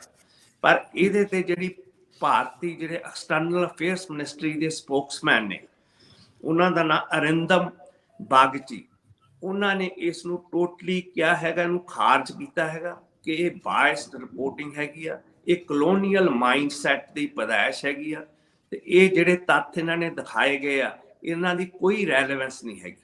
ਇਹ ਸਾਰਾ ਉਹਨਾਂ ਨੇ ਕਿਹਾ ਗਿੱਲ ਸਾਹਿਬ ਮੈਂ ਤੁਹਾਡੇ ਤੋਂ ਟਾਈਮਿੰਗ ਦੀ ਕੁਐਸਚਨਿੰਗ ਕਰਨਾ ਚਾਹੁੰਦੀ ਹਾਂ ਵੀ ਇਸ ਸਮੇਂ ਤੇ ਇਹ ਡਾਕੂਮੈਂਟਰੀ ਰਿਲੀਜ਼ ਕਰਨੀ, ਕਿਉਂਕਿ ਕਈ ਦਹਾਕੇ ਪਹਿਲਾਂ ਇਹ ਜਿਹੜੀ ਜਿਨ੍ਹਾਂ ਤੱਥਾਂ ਦੇ ਜਿਨ੍ਹਾਂ ਡਾਕੂਮੈਂਟਸ ਦੇ ਆਧਾਰ ਤੇ ਪੂਰੀ ਦਸਤਾਵੇਜ਼ੀ ਫਿਲਮ ਬਣੀ ਹੈ, ਇਹ ਦਸਤਾਵੇਜ਼ ਜੋ ਬ੍ਰਿਟਿਸ਼ ਨੇ ਆਪਣੀ ਇੱਕ ਇਨਵੈਸਟੀਗੇਸ਼ਨ ਕੀਤੀ ਸੀ ਉਹਦੇ ਆਧਾਰ ਤੇ ਹੈ। ਸੋ ਇੰਨੇ ਦਹਾਕਿਆਂ ਬਾਅਦ ਇਸ ਟਾਈਮ ਤੇ ਰਿਲੀਜ਼ ਕਰਨੀ, ਜਦੋਂ ਇੱਕ ਤਰ੍ਹਾਂ ਦੀ ਮੈਂ ਇਹਨੂੰ ਜੀਓਪੋਲਿਟੀਕਲ ਨਿਗਾਹ ਤੋਂ ਵੀ ਦੇਖਣਾ ਮੈਂ ਚਾਹਾਂਗੀ ਕਿ ਆਪਾਂ ਇਹਨੂੰ ਦੇਖੀਏ। ਔਰ ਉਸੇ ਜੀਓਪੋਲਿਟਿਕਸ ਨਿਗਾਹ ਚੋਂ ਮੇਰਾ ਸਵਾਲ ਆ ਰਿਹਾ ਜੀ ਕਿ ਇੱਕ ਤਰ੍ਹਾਂ ਦੇ ਨਾਲ ਜਦੋਂ ਯੂਕਰੇਨ ਰਸ਼ੀਆ ਵਾਰ, ਜਦੋਂ ਯੂਰਪ ਦੇ ਵਿੱਚ ਕ੍ਰਾਈਸਿਸ ਹੈ, ਜਦੋਂ ਇੰਗਲੈਂਡ ਦੇ ਵਿੱਚ ਵੀ ਇਹਨੂੰ ਨੁਕਸਾਨ ਹੋ ਰਿਹਾ ਯੂਕਰੇਨ ਰਸ਼ੀਆ ਵਾਰ ਦਾ, ਐਂਡ ਭਾਰਤ ਦਾ ਸਟੈਂਡ ਜਿਹੜਾ ਨੌਨ ਅਲਾਈਨਡ ਰਿਹਾ ਔਰ ਥੋੜਾ ਜਿਹਾ ਰਸ਼ੀਆ ਵੱਲ ਨੂੰ ਅਲਾਈਨਡ ਰਿਹਾ, ਕੀ ਇਹਦੇ ਪਿਛਲੀ ਪੋਲਿਟਿਕਸ ਹੈ? ਕਿਉਂਕਿ ਭਾਰਤ ਦੇ ਵਿੱਚ 2 ਕਤਲੇਆਮ ਨੇ, ਦੰਗੇ ਨੇ ਵੱਡੇ, ਜੈਨੋਸਾਈਡ ਕਹਿ ਲਈਏ, ਉਹ ਵੀ ਕੋਈ ਦੁਵਿਧਾ ਨਹੀਂ ਹੋਏਗੀ ਕਿਉਂਕਿ ਪੂਰੀ ਉਹੀ ਇੱਕ 1984 ਵਾਲੇ ਔਰ ਇੱਕ 2002 ਦੇ ਦੰਗੇ। ਪਰ ਵਰਲਡ ਪੱਧਰ ਤੇ ਜੋ ਬ੍ਰਿਟਿਸ਼ ਸਰਕਾਰਾਂ ਨੇ ਕੀਤਾ, ਜੋ ਅਮਰੀਕਾ ਨੇ ਕੀਤਾ, ਇਰਾਕ ਦੇ ਵਿੱਚ ਜੋ ਹੋਇਆ, ਜੋ ਅਫਗਾਨਿਸਤਾਨ ਦੇ ਵਿੱਚ ਹੋਇਆ, ਜੋ 1971 ਦੀ ਬੰਗਲਾਦੇਸ਼ ਦੇ ਵਿੱਚ ਕਤਲੇਆਮ ਹੋਇਆ, 30 ਲੱਖ ਲੋਕਾਂ ਨੂੰ ਮਾਰਿਆ, ਸ਼੍ਰੀਲੰਕਾ ਦੀ, ਸੋ ਉਹਨਾਂ ਦੇ ਉੱਤੇ ਮਤਲਬ I am asking you the timing, why right now? ਕੀ ਬ੍ਰਿਟਿਸ਼ ਸਰਕਾਰ ਚਾਹੁੰਦੀ ਆ ਜਾਂ ਬਾਹਰਲੀਆਂ ਤਾਕਤਾਂ ਚਾਹੁੰਦੀਆਂ ਨੇ ਕਿ ਜਿਸ ਤਰ੍ਹਾਂ ਕੋਲਡ ਵਾਰ ਦੀ ਇਰਾ ਦੇ ਵਿੱਚ ਆਪਣੀ ਚੁਆਇਸ ਦੇ ਬੰਦਿਆਂ ਨੂੰ ਲਾਇਆ ਜਾਂਦਾ ਸੀ 2024 ਤੱਕ, ਕੋਈ ਏਦਾਂ ਦੀ ਇਨਫਲੂਐਂਸ ਕ੍ਰੀਏਟ ਕੀਤੀ ਜਾਵੇ? ਇਹਦੇ ਪਿੱਛੇ ਤੁਸੀਂ ਕੀ ਵੇਖਦੇ ਹੋ ਸਰ? ਇਹ ਹੈ ਨਾ ਕਿ ਜਦੋਂ ਇਹ ਕਾਰਨੇਜ ਹੋਇਆ, ਇਹ ਮਤਲਬ ਕਿ ਮੈਂ ਰਿਪੀਟਡਲੀ ਕਹਿ ਰਿਹਾ ਕਿ ਦੰਗੇ ਨਹੀਂ ਹੈਗੇ, ਇਹ ਕਾਰਨੇਜ ਆ। ਕਿਉਂਕਿ ਇੱਕ ਸਮੂਹ ਨੂੰ ਹੀ ਕਲੈਕਟਿਵਲੀ ਉਹਨੂੰ ਵਿਕਟਮ ਬਣਾਇਆ ਗਿਆ। ਇਹ ਜਿਹੜੀ ਟਾਈਮਿੰਗ ਦੀ ਤੁਸੀਂ ਗੱਲ ਕਰਦੇ, ਇਹ ਪ੍ਰੈਸ਼ਰ ਮੂਵਸ ਹੁੰਦੀਆਂ ਨੇ ਗਲੋਬਲ ਪੋਲਿਟਿਕਸ ਦੀਆਂ। ਕਿਉਂਕਿ ਇੰਡੀਆ ਨੇ ਸਮਹਾਉ ਜਿਸ ਤਰ੍ਹਾਂ ਵੈਸਟ ਉਹਨਾਂ ਤੋਂ ਸਟੈਂਡ ਭਾਲਦਾ ਸੀਗਾ, ਚਾਹੇ ਉਹ ਯੂਨਾਈਟਿਡ ਨੇਸ਼ਨ ਦੇ ਸਿਕਿਉਰਿਟੀ ਕੌਂਸਲ ਦੇ ਰੈਜ਼ੋਲੂਸ਼ਨ ਸੀਗੇ ਅਬਾਊਟ ਰਸ਼ੀਅਨ ਯੂਕਰੇਨ ਵਾਰ, ਉੱਥੋਂ ਦੀ ਜਿਹੜੀ એનર્ਜੀ ਸਪਲਾਈ ਲਾਈਨ ਸੀ, ਕਿਉਂਕਿ ਇੰਡੀਆ ਉਹਦਾ ਬੈਨੀਫਿਸ਼ਰੀ ਹੈ ਇਨਫੈਕਟ ਜਿਹੜੀ ਰਸ਼ੀਅਨ ਯੂਕਰੇਨ ਵਾਰ ਆ, ਕਿਉਂਕਿ ਇਹਨਾਂ ਨੂੰ ਰਸ਼ੀਆ ਵੱਲੋਂ ਸਸਤੇ ਭਾਅ ਤੇ ਮਤਲਬ ਕਿ ਪੈਟਰੋਲੀਅਮ ਜਿਹੜੀ ਸਪਲਾਈ ਹੋ ਰਹੀ ਹੈ, ਬਾਕੀ ਭਾਅਾਂ ਦੇ ਹਿਸਾਬ ਨਾਲ ਪ੍ਰਾਈਸ ਜਿਹੜੀ ਹੈਗੀ ਟੈਗ ਉਸ ਦੇ ਮਤਲਬ ਕਿ ਕੰਪੈਰੀਜ਼ਨ ਦੇ ਵਿੱਚ ਇੰਡੀਆ ਨੂੰ ਜਿਹੜਾ ਮਿਲ ਰਹੀ ਹੈਗੀ ਆ ਗੈਸ, ਉਹ ਸਸਤੀ ਮਿਲ ਰਹੀ ਆ ਤੇ ਕੰਟੀਨਿਊਸ ਸਪਲਾਈ ਚੱਲ ਰਹੀ ਆ। ਜਦ ਕਿ ਵੈਸਟ ਨੇ ਬਹੁਤ ਵੱਡੇ ਪੱਧਰ ਤੇ ਸੈਂਕਸ਼ਨਸ ਲਾਈਆਂ ਨੇ ਜਿਹੜੀਆਂ એનર્ਜੀ ਸਪਲਾਈਸ ਨੇ ਫਰੋਮ ਰਸ਼ੀਆ, ਉਹਦੇ ਨਾਲ ਯੂਰਪ ਦੇ ਵਿੱਚ ਬਹੁਤ ਵੱਡੇ એનર્ਜੀ ਕ੍ਰਾਈਸਿਸ ਆਏ ਹੋਏ ਆ। ਇਹ ਜਿਹੜੀ ਉਸ ਟਾਈਮ ਤੇ, ਕਿਉਂਕਿ ਜਦੋਂ ਕਾਰਨੇਜ ਤੋਂ ਬਾਅਦ ਬੜਾ ਵੱਡੇ ਲੈਵਲ ਤੇ ਵਰਲਡ ਤੇ ਇਹ ਇਸ਼ੂ ਉੱਠਿਆ ਸੀਗਾ, ਤੇ ਉਸ ਟਾਈਮ ਤੇ ਮਿਸਟਰ ਨਰਿੰਦਰ ਮੋਦੀ ਨੂੰ ਇੱਕ ਤਰ੍ਹਾਂ ਨਾਲ ਬਲੈਕ ਲਿਸਟ ਕਰਤਾ ਸੀਗਾ। ਇਹ ਤਾਂ ਜਦੋਂ ਇਹ ਪ੍ਰਾਈਮ ਮਿਨਿਸਟਰ ਬਣੇ ਨੇ ਇੰਡੀਆ ਦੇ, ਉਸ ਤੋਂ ਬਾਅਦ ਇਹਨਾਂ ਤੇ ਰਿਸਟ੍ਰਿਕਸ਼ਨਸ ਜਿਹੜੀਆਂ ਸੀ ਹਟਾਈਆਂ ਗਈਆਂ ਸੀ। ਹੁਣ ਵੀ ਜਦੋਂ ਸਾਊਦੀ ਅਰੇਬੀਆ ਦੇ ਜਿਹੜੇ ਪ੍ਰਾਈਮ ਮਿਨਿਸਟਰ ਨੇ ਤੇ ਕਰਾਊਨ ਪ੍ਰਿੰਸ ਨੇ ਸਲਾਮਾਨ, ਹੁਣ ਉਹਨਾਂ ਤੇ ਇੱਕ ਮਤਲਬ ਕਿ ਕਤਲ ਦਾ ਲੱਗ ਰਿਹਾ ਹੈਗਾ ਦੋਸ਼, ਕਿ ਇੱਕ ਉਹਨਾਂ ਦਾ ਹੀ ਸਾਊਦੀ ਜਿਹੜਾ ਸਿਟੀ ਮਤਲਬ ਕਿ ਨੈਸ਼ਨਲ ਸੀਗਾ, ਹੁਣ ਹੈ ਉਹ US ਸਿਟੀਜ਼ਨ ਸੀਗਾ, ਕਸ਼ੋਗੀ, ਬੜਾ ਨੋਨ ਜਰਨਲਿਸਟ ਸੀਗਾ, ਉਹਨੂੰ ਕਿਸ ਤਰ੍ਹਾਂ ਮਤਲਬ ਕਿ ਆਇਰਨ ਸੌ ਦੇ ਨਾਲ, ਚੇਨ ਸੌ ਦੇ ਨਾਲ ਉਹਦੇ ਬੋਡੀ ਨੂੰ ਟੋਟੇ ਟੋਟੇ ਕਰਦਾ ਸੀ ਇਨ ਸਾਊਦੀ ਅਰੇਬੀਆ ਦੀ ਅੰਬੈਸੀ ਇਨ ਟਰਕੀ ਦੇ ਵਿੱਚ, ਐਨਕਰਾ ਦੇ ਵਿੱਚ। ਉਸ ਕਰਕੇ ਵੀ ਬਹੁਤ ਵੱਡਾ ਸਵਾਲ ਉੱਠਿਆ ਸੀ। ਤੇ ਹੁਣ ਉੱਥੇ ਇੱਕ ਲਾਅ ਸੂਟ ਫਾਈਲ ਹੋਇਆ ਹੈਗਾ US ਕੋਰਟਸ ਦੇ ਵਿੱਚ, ਉਹਦੇ ਵਿੱਚ ਉਹ ਜਿਹੜਾ prime minister crown Prince Salman, ਉਹਨੂੰ ਉਹਦੇ ਵਿੱਚ ਉਹ ਕਟਹਿਰੇ 'ਚ ਲਿਆਉਣਾ ਚਾਹੁੰਦੇ ਸੀ, ਪਰ ਉਹਨੂੰ ਇਹਨਾਂ ਨੇ US ਗਵਰਨਮੈਂਟ ਨੇ because of there interest, economic interest ਕਰਕੇ, ਇੱਕ ਸਟ੍ਰੈਟਜਿਕ ਐਲਾਈ ਇਹਨਾਂ ਨੂੰ ਚਾਹੀਦਾ ਮਿਡਲ ਈਸਟ ਦੇ ਵਿੱਚ, ਉਸ ਕਰਕੇ ਇਹਨਾਂ ਨੇ ਟੈਂਪਰੇਰੀ ਇਮਿਊਨਿਟੀ ਦਿੱਤੀ ਆ ਪ੍ਰਾਈਮ ਮਿਨਿਸਟਰ ਸਾਊਦੀ ਅਰੇਬੀਆ ਦੇ। ਉਸ ਦੇ ਵਿੱਚ ਵੀ ਨਰਿੰਦਰ ਮੋਦੀ ਪ੍ਰਾਈਮ ਮਿਨਿਸਟਰ ਦਾ ਵੀ ਜ਼ਿਕਰ ਹੋਇਆ ਸੀ ਕਿ ਅਸੀਂ ਜਿਹੜੀ ਪ੍ਰਾਈਮ ਮਿਨਿਸਟਰ ਨਰਿੰਦਰ ਮੋਦੀ ਨੂੰ ਇਮਿਊਨਿਟੀ ਦਿੱਤੀ ਹੋਈ ਹੈ US ਗਵਰਨਮੈਂਟ ਵੱਲੋਂ, ਉਹ ਟੈਂਪਰੇਰੀ ਇਮਿਊਨਿਟੀ ਆ, ਨਾ ਕਿ ਪਰਮਾਨੈਂਟਲੀ ਇਹਨਾਂ ਤੋਂ ਸਾਰੀਆਂ ਰਿਸਟ੍ਰਿਕਸ਼ਨਸ ਹਟਾ ਦਿੱਤੀਆਂ ਗਈਆਂ। ਉਹ ਟਾਈਮ ਗੈਪ ਲਈ ਉਹਨਾਂ ਨੂੰ ਛੋਟ ਦਿੱਤੀ ਹੋਈ ਆ। ਇਸੇ ਤਰ੍ਹਾਂ 2002 ਤੋਂ ਬਾਅਦ ਜਿਹੜੇ ਬ੍ਰਿਟਿਸ਼ ਦੇ ਉਸ ਟਾਈਮ ਤੇ ਫੋਰਨ ਸੈਕਟਰੀ ਸੀ ਜੈਕ ਸਟਰॉ, ਉਹਨਾਂ ਨੇ ਬੜੀਆਂ ਹਾਰਡ ਹਿਟਿੰਗ ਸਟੇਟਮੈਂਟਸ ਦਿੱਤੀਆਂ ਸੀ about the role of mister Narendra Modi. Even ਜਿਹੜੇ ਉਸ ਟਾਈਮ ਦੇ ਪ੍ਰਾਈਮ ਮਿਨਿਸਟਰ ਸੀ ਇੰਡੀਆ ਦੇ ਅਟਲ ਬਿਹਾਰੀ ਵਾਜਪਾਈ, ਉਹ ਕਿਉਂਕਿ ਭਾਰਤੀ ਜਨਤਾ ਪਾਰਟੀ ਦੇ ਪ੍ਰਾਈਮ ਮਿਨਿਸਟਰ ਸੀਗੇ ਪਾਰਟੀ ਵੱਲੋਂ, ਉਹਨਾਂ ਨੇ ਵੀ ਕਿਹਾ ਸੀਗਾ ਕਿ ਰਾਜ ਸਰਕਾਰ ਨੂੰ ਰਾਜ ਧਰਮਾਂ ਨੂੰ ਫੋਲੋ ਕਰਨਾ ਚਾਹੀਦਾ। ਉਸ ਟਾਈਮ ਤੇ ਮਿਸਟਰ ਨਰਿੰਦਰ ਮੋਦੀ ਉਹਨਾਂ ਦੇ ਨਾਲ ਬੈਠੇ ਸੀ ਉਸ ਪ੍ਰੈਸ ਕਾਨਫਰੰਸ ਦੇ ਵਿੱਚ, ਤੇ ਜਿਹਦਾ ਕਿ ਪ੍ਰਾਈਮ ਜਿਹੜੇ ਮਿਸਟਰ ਨਰਿੰਦਰ ਮੋਦੀ ਉਹਨਾਂ ਦੇ ਫੇਸ ਐਕਸਪ੍ਰੈਸ਼ਨ ਤੋਂ ਬੜਾ ਵੱਡਾ ਡਿਸਪਲੇਅਰ ਦਿਖ ਰਿਹਾ ਸੀ ਕਿ ਗਲਤ ਕਹਿ ਰਹੇ ਆ, ਕਿਉਂਕਿ ਉਹ ਤਾਂ ਇਹਨੂੰ ਅੱਜ ਤੱਕ ਠੀਕ ਮੰਨਦੇ ਆ ਵੀ ਜੋ ਵਾਇਲੈਂਸ ਹੋਈ ਹੈਗੀ ਆ ਉਹਨੂੰ ਜਸਟੀਫਾਈ ਕਰਦੇ ਆ ਕਿਸੇ ਨਾ ਕਿਸੇ ਤਰੀਕਾ ਨਾਲ, ਕਿਉਂਕਿ ਇਹਨਾਂ ਨੂੰ ਉਹਦੇ ਪੋਲੀਟੀਕਲ ਡਿਵੀਡੈਂਡਸ ਮਿਲੇ ਨੇ। ਉਸੇ ਸਹਾਰੇ ਇਹ ਹੁਣ ਪਿਛਲੇ 9 ਸਾਲਾਂ ਤੋਂ ਇੰਡੀਅਨ ਮਤਲਬ ਕਿ ਆਵਾਮ ਤੇ ਰੂਲ ਕਰ ਰਹੇ ਨੇ ਸੈਂਟਰਲ ਗਵਰਨਮੈਂਟ ਦੇ ਵਿੱਚ ਬਤੌਰ ਪ੍ਰਾਈਮ ਮਿਨਿਸਟਰ। ਉਦੋਂ ਇੰਗਲੈਂਡ ਨੇ ਵੀ ਇਹਨਾਂ ਤੇ ਟਰੈਵਲ ਰੈਸਟ੍ਰਿਕਸ਼ਨਸ ਲਾਤੀਆਂ ਸੀ ਮਿਸਟਰ ਨਰਿੰਦਰ ਮੋਦੀ ਤੇ, ਜਿਹੜੀਆਂ ਕਿ ਆ ਕੇ ਖੁੱਲੀਆਂ ਹੈਗੀਆਂ 2012 ਤੋਂ ਬਾਅਦ। ਉਸ ਟਾਈਮ ਤੇ ਜਿਹੜਾ ਤੁਸੀਂ ਹੁਣ ਟਾਈਮਿੰਗ ਦੀ ਜਿਹੜੀ ਗੱਲ ਕਰਦੇ, ਇਹਦੇ ਵਿੱਚ ਕਿਸੇ ਨਾ ਕਿਸੇ ਪੱਖ ਤੋਂ ਜਿਹੜਾ ਇੰਡੀਆ ਦਾ ਨਿਊਟਰਲ ਸਟੈਂਸ ਰਿਹਾ ਹੈਗਾ ਉਹ ਕਿਤੇ ਨਾ ਕਿਤੇ ਜ਼ਰੂਰ ਮੈਟਰ ਕਰਦਾ ਹੈਗਾ। ਤੇ ਹੁਣ ਕਿਉਂਕਿ ਜਦੋਂ ਇਹ ਡਾਕੂਮੈਂਟਰੀ ਬਣੀ ਸੀ, ਇਹਦੇ ਤੇ ਪਹਿਲੇ ਉਹਨਾਂ ਨੇ ਕਿਹਾ ਸੀ ਬੜਾ ਸੈਂਸਿਟਿਵ ਇਸ਼ੂ ਹੈਗਾ ਤੇ ਇਹਨੂੰ ਇੱਕ ਅਪਰੋਪਰੀਏਟ ਪਲੇਟਫਾਰਮ ਦੇ ਰਾਹੀਂ ਅਪਰੋਪਰੀਏਟ ਟਾਈਮ ਤੇ ਰਿਲੀਜ਼ ਕਰਾਂਗੇ। ਹਜੇ ਉਹਨਾਂ ਨੇ ਸੈਕੰਡ ਪਾਰਟ ਹੋਲਡ ਅਪ ਕੀਤਾ ਹੋਇਆ, ਉਹਨੂੰ ਲਗਾਤਾਰ ਨਾਲ ਦੀ ਨਾਲ ਦਿਖਾਇਆ ਨਹੀਂਗਾ, ਕਿਉਂਕਿ ਉਹ ਰਿਐਕਸ਼ਨ ਚੈੱਕ ਕਰ ਰਿਹਾ ਵੀ ਇਹਦਾ ਕੀ ਰਿਐਕਸ਼ਨਸ ਹੁੰਦੇ ਨੇ। ਇੰਡੀਆ ਦੇ ਵਿੱਚ ਪੋਲਿਟਿਕਸ ਦੇ ਵਿੱਚ ਜਿਸ ਤਰ੍ਹਾਂ ਰਿਐਕਸ਼ਨਸ ਹੋਣੇ ਚਾਹੀਦੇ ਸੀ ਉਹ ਉਸ ਤਰ੍ਹਾਂ ਦਾ ਨਾ ਤਾਂ ਕਾਂਗਰਸ ਪਾਰਟੀ ਵੱਲੋਂ ਸਾਹਮਣੇ ਆਇਆ, ਨਾ ਕਿਸੇ ਹੋਰ ਪਾਰਟੀ ਵੱਲੋਂ ਸਾਹਮਣੇ ਆਇਆ। ਈਵਨ ਕਿ ਸ਼੍ਰੋਮਣੀ ਅਕਾਲੀ ਦਲ ਜਿਹੜੇ ਕਿ ਸਿੱਖ ਆਵਾਮ ਦੀ ਇੱਕ ਪ੍ਰਤੀਨਿਧ ਜਮਾਤ ਆ, ਉਹਨਾਂ ਨੇ ਵੀ ਕੋਈ ਇਸ ਇਸ਼ੂ ਤੇ ਟਿੱਪਣੀ ਨਹੀਂ ਕੀਤੀ, ਜਿਹੜੀ ਕਿ ਬੜੀ ਅਨਫੋਰਚੂਨੇਟ ਆ, ਕਿਉਂਕਿ ਸਿੱਖਸ ਵੀ ਇਹਦੇ ਵਿਕਟਮ ਰਹੇ ਨੇ ਇਸ ਤਰ੍ਹਾਂ ਦੀ ਸਟੇਟ ਸਪਾਂਸਰਡ ਵਾਇਲੈਂਸ ਦੇ। ਤੇ ਜਦ ਕਿ ਇਹਨਾਂ ਨੂੰ ਤਾਂ ਫੋਰ ਫਰੰਟ ਦੇ ਵਿੱਚ ਜਾ ਕੇ ਸੁਖਬੀਰ ਬਾਦਲ ਨੂੰ ਇਸ ਤੇ ਸਟੇਟਮੈਂਟ ਦੇਣੀ ਚਾਹੀਦੀ ਸੀ as president of Shiromani Akali Dal. Even Akal Takht Sahib ਦੇ ਜਥੇਦਾਰ ਨੂੰ ਇਸ ਸੈਂਸਿਟਿਵ ਇਸ਼ੂ ਤੇ ਬੋਲਣਾ ਚਾਹੀਦਾ ਸੀ, ਪਰ ਇਹ ਸਮਹਾਉ ਇਹਨਾਂ ਦੀਆਂ ਨੈਰੋ ਪੋਲੀਟੀਕਲ ਹੈਗੀਆਂ ਨੇ ਥਾਟ ਪ੍ਰੋਸੈਸ, ਜਿਹਦੇ ਵਿੱਚ ਇਹਨਾਂ ਦੀ ਜਿਹੜੀ ਜ਼ਮੀਰ ਆ ਉਹ ਕਿਤੇ ਨਾ ਕਿਤੇ ਸਿਰਫ ਉਦੋਂ ਬੋਲਦੀ ਆ ਜਦੋਂ ਇਹਨਾਂ ਦੇ ਆਪ ਦੇ ਕੋਈ ਪੋਲੀਟੀਕਲ ਗੇਨਸ ਜਾਂ ਉਹਦੇ ਨਾਲ ਕੋਈ ਹੋਰ ਇਸ਼ੂ ਜੁੜੇ ਹੋਣ। ਇਹ ਕਹਿੰਦੇ ਆ ਨਾ ਮਨਵੀਰ ਕਿ ਕਿਸੇ ਵੀ ਇਨਸਾਨ ਦੀ ਜ਼ਮੀਰ ਦੱਸਦੀ ਆ ਕਿ ਉਹ ਜਿੰਦਾ ਕਿ ਉਹ ਮਰਦਾ। ਜਿਹੜਾ ਇਹ ਇਸ਼ੂ ਆ ਇਸ ਤਰ੍ਹਾਂ ਦੀ ਕਾਰਨੇਜਿਸ ਦਾ, ਇਹ ਦੱਸਦੇ ਆ ਕਿ ਕਿਸ ਤਰ੍ਹਾਂ ਦੇਸ਼ ਦੇ ਅੰਦਰ ਉਸ ਟਾਈਮ ਦੇ ਪੋਲੀਟੀਕਲ ਨੈਰੇਟਿਵ ਦੇ ਨਾਲ ਜ਼ਮੀਰ ਮਾਰ ਦਿੱਤੀ ਜਾਂਦੀ ਆ। ਇੱਕ ਤਰ੍ਹਾਂ ਦੇ ਨਾਲ ਜਿਹੜਾ ਦੇਸ਼ ਜਿੰਦਾ ਹੋ ਕੇ ਵੀ ਉਹ ਮੁਰਦਿਆਂ ਦੀ ਨਮਾਇਸ਼ ਲੱਗਦਾ। ਜੀ ਯੂਕੇ ਦੇ ਪ੍ਰਾਈਮ ਮਿਨਿਸਟਰ ਰਿਸ਼ੀ ਸੁਨਾਕ ਵੀ ਇੱਕ ਤਰ੍ਹਾਂ ਦੇ ਨਾਲ ਭਾਰਤ ਦੇ ਪ੍ਰਾਈਮ ਮਿਨਿਸਟਰ ਨਰਿੰਦਰ ਮੋਦੀ ਦੇ ਹੱਕ ਦੇ ਵਿੱਚ ਖੜੇ ਨਜ਼ਰ ਆਏ ਨੇ ਸਰ। ਔਰ ਇਹ ਗੱਲ ਵੀ ਮੰਨਣ ਵਾਲੀ ਹੈਗੀ ਆਪਣੇ ਲਈ ਕਿ ਭਾਰਤ ਦੇ ਵਿੱਚ ਜਿਹੜਾ ਕਮਿਊਨਿਟੀਜ਼ ਦੇ ਵਿੱਚ ਅਲੱਗ-ਅਲੱਗ ਵਰਗਾਂ ਦੇ ਲੋਕਾਂ ਦੇ ਵਿੱਚ ਧਰਮਾਂ ਦੇ ਆਧਾਰ ਤੇ ਇੱਕ ਪਾੜਾ ਜਿਹੜਾ ਆ ਉਹ ਪਾੜਾ ਬਹੁਤ ਵਧਿਆ ਆ ਜਦੋਂ ਦੀ ਸੱਤਾ ਪਰਿਵਰਤਨ 2014 ਦੇ ਵਿੱਚ ਕੇਂਦਰ ਦੇ ਵਿੱਚ ਹੋਇਆ। ਆਕਸਫੈਮ ਦੀ ਰਿਪੋਰਟ ਆਈ ਹੈ ਸਰ। ਨਾਲ ਹੀ ਭਾਰਤ ਦੁਨੀਆ ਦਾ ਸਭ ਤੋਂ ਵੱਧ ਲੋਕਾਂ ਵਾਲਾ ਦੇਸ਼, ਆਬਾਦੀ ਵਾਲਾ ਦੇਸ਼। ਮੈਂ ਚਾਹੁੰਦੀ ਇਹਦੇ ਨਾਲ ਜੋੜ ਕੇ ਗੱਲ ਕਰਨਾ ਸਰ। ਇਹ ਜਿਹੜਾ ਆਕਸਫੈਮ ਦਾ ਇਸ਼ੂ ਹੈ ਨਾ, ਆਕਸਫੈਮ ਇੱਕ ਇੰਟਰਨੈਸ਼ਨਲ ਬਾਡੀ ਆ, ਉਹ ਜਿਹੜੀ ਹੈਗੀ ਦੁਨੀਆ ਭਰ ਗਵਰਨੈਂਸ ਜਿਹੜੀ ਅੱਡ-ਅੱਡ ਸਟੇਟਸ ਕੰਟਰੀਜ਼ ਦੇ ਵਿੱਚ ਹੋ ਰਹੀ ਹੈ ਉਹਦੇ ਤੇ ਉਹ ਨਿਗਾਹ ਰੱਖਦੀ ਆ।